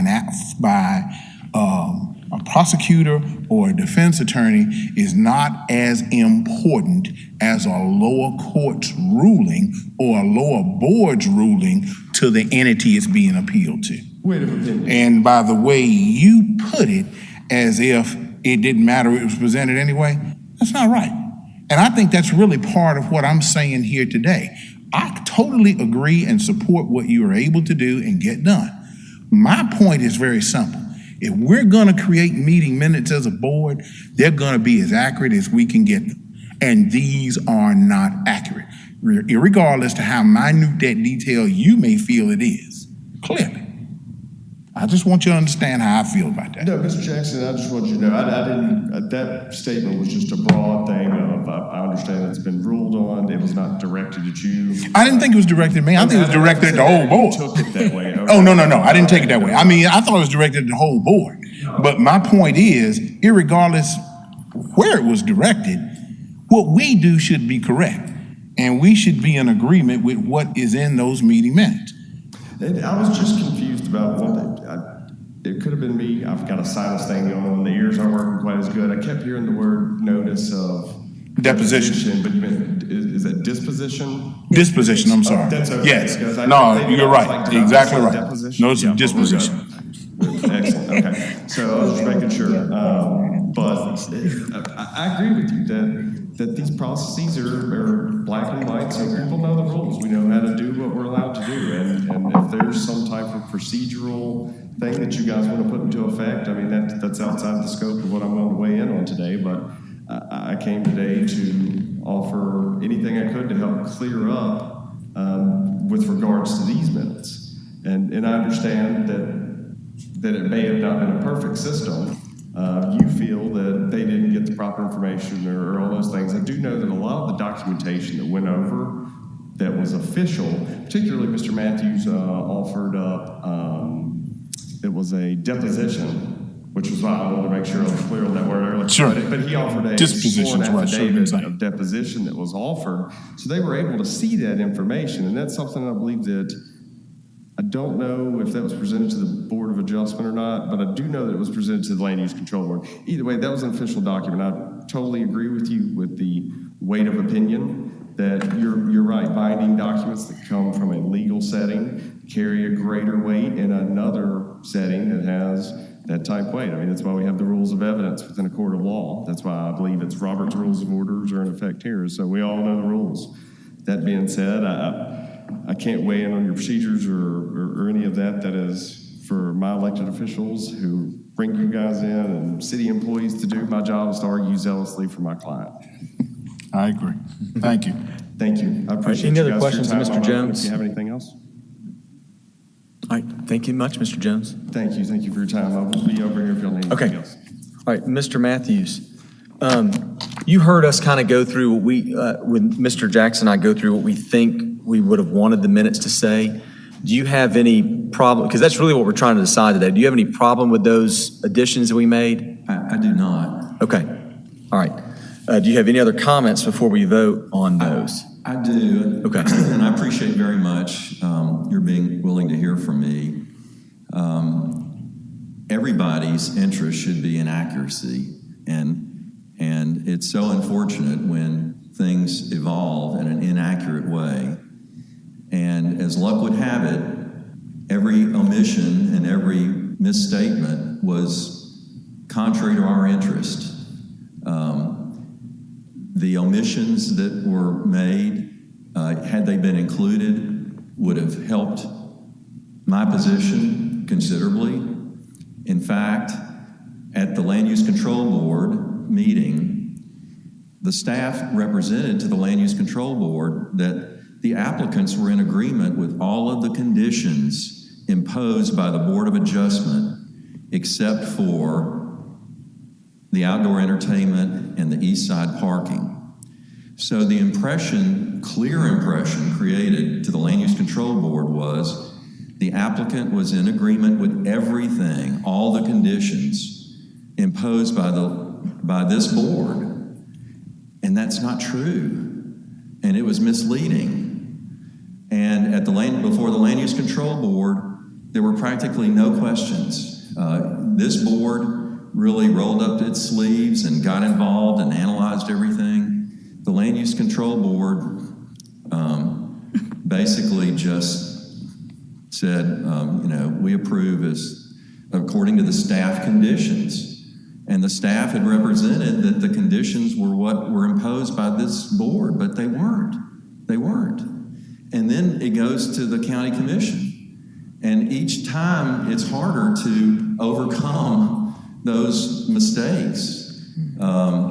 Sure, we got a chance to present to the county commission, but, they, from their perspective, well, gee, the Land Use Control Board approved this. Unfortunately, we were prejudiced considerably by the inaccuracy and then the representation that the applicants were willing to go along with all of the conditions imposed by this board except for the outdoor entertainment and the east side parking.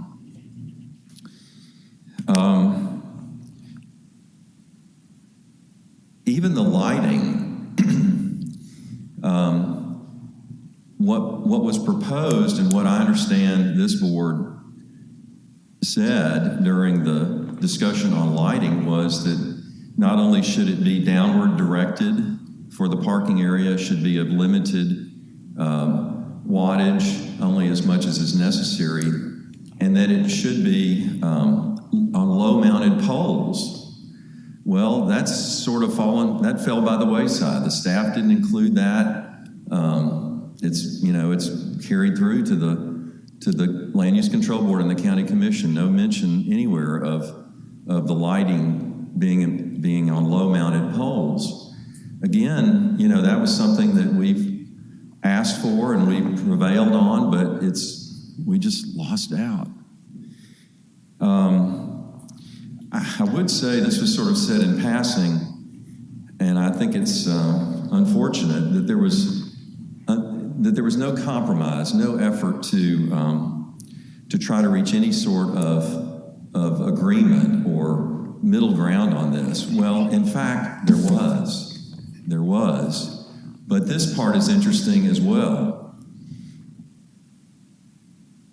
I only learned, and my representatives only learned, a very few days before the county commission hearing, that before the Land Use Control Board, the applicants had submitted a report from Marsh, M-A-R-S-H, acoustical engineers out of Texas. It wasn't furnished to us. Apparently it was passed out to the Land Use Control Board, but it wasn't furnished to us. And I'm not a land use lawyer. I am a lawyer. I'm used to court procedures. And there's an obligation when you produce a document to a panel to furnish it to the other side. We didn't get it. And the only way we got it was we asked for whatever documents they had to support some of the things they were saying just, the week before the county commission hearing. And then I was told by Mr. Jones, well, I could rather than furnishing them to us at that point even, I was told that we could submit a written request to the staff, and that we could get whatever was submitted by the applicants to the Land Use Control Board in that way. Well, I reached out to Seth Thomas, and he very graciously sent on to me there were two reports, one from a parking consultant and one from Mr. Marsh. We then used the report from Mr. Marsh as the basis for a compromise proposal that we got to the other side, unfortunately, the day before the county commission hearing. And they didn't respond. But we did the best we could. We weren't aware of the report until the 11th hour because it wasn't furnished to us. But we did make a proposal. It went nowhere because it was so 11th hour, but it was 11th hour because it wasn't furnished to us as I submit it should have been. I appreciate your service. I don't know how you all do it. I've sat through some of these meetings in recent weeks, and it's a long day, and you all are volunteers. You're not paid. It's very tedious. I appreciate so much what you do. in my view, the process didn't work very well in this circumstance, and I hope things can change. I appreciate your being willing to straighten out the record today. I think that is important, and I hope that things improve going forward.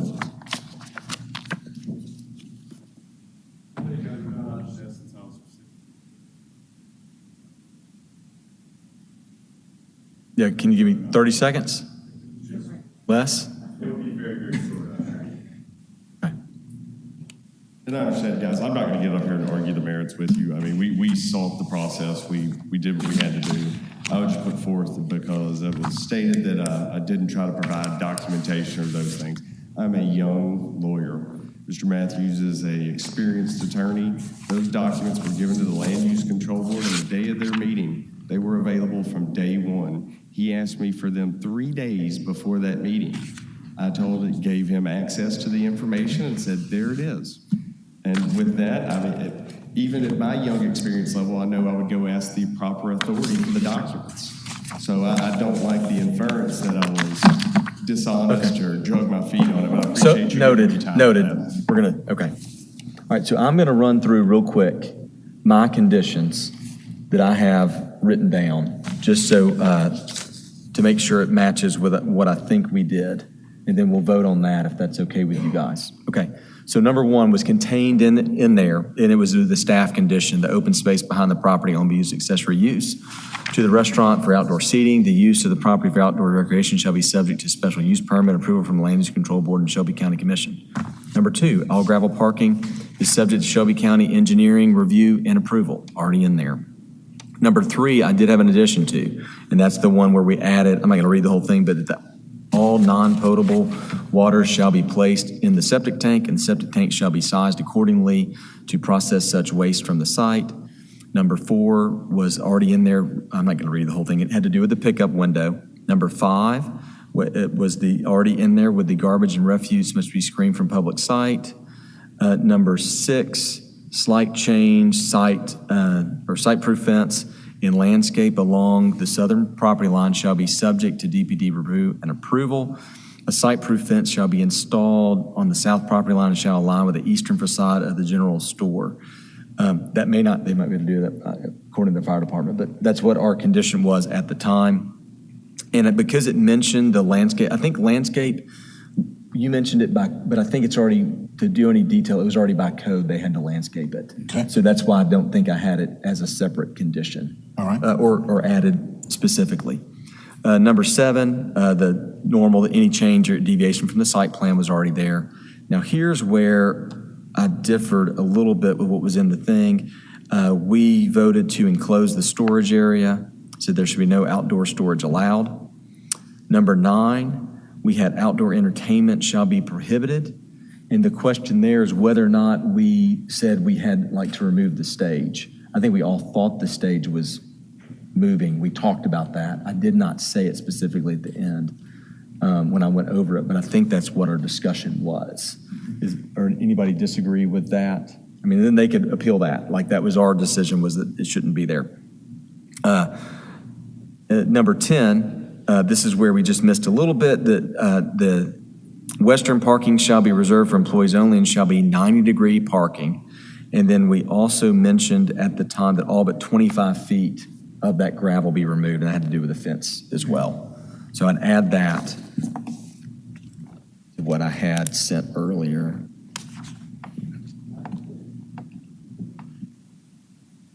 Number 11 was already in there, but we added it.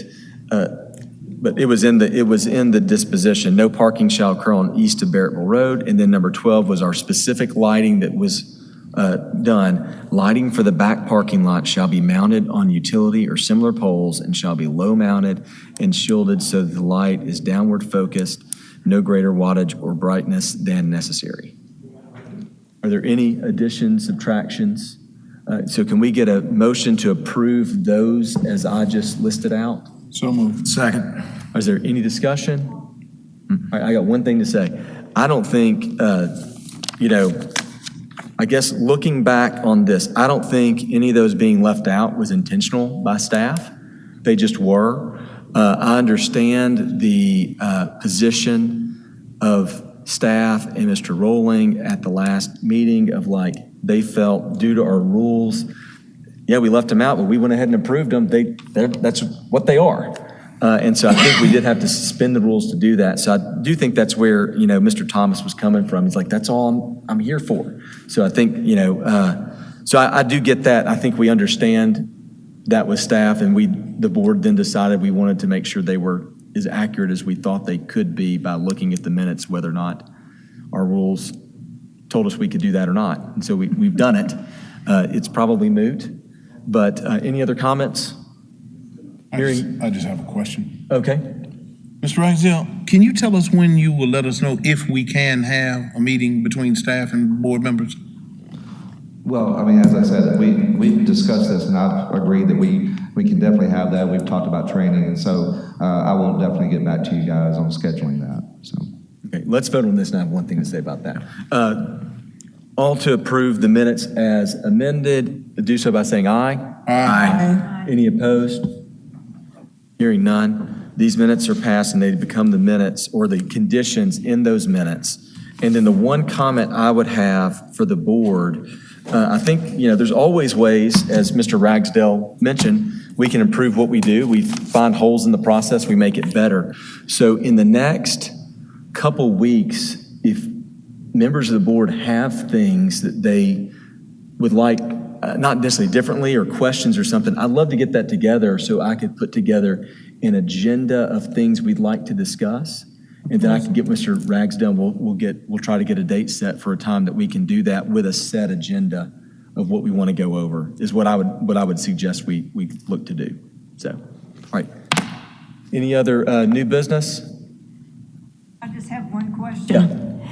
Is this a record time length for a meeting? It's close. It's close. I think we've gone. I think we went to almost 6:30 once. 6:45. Yeah.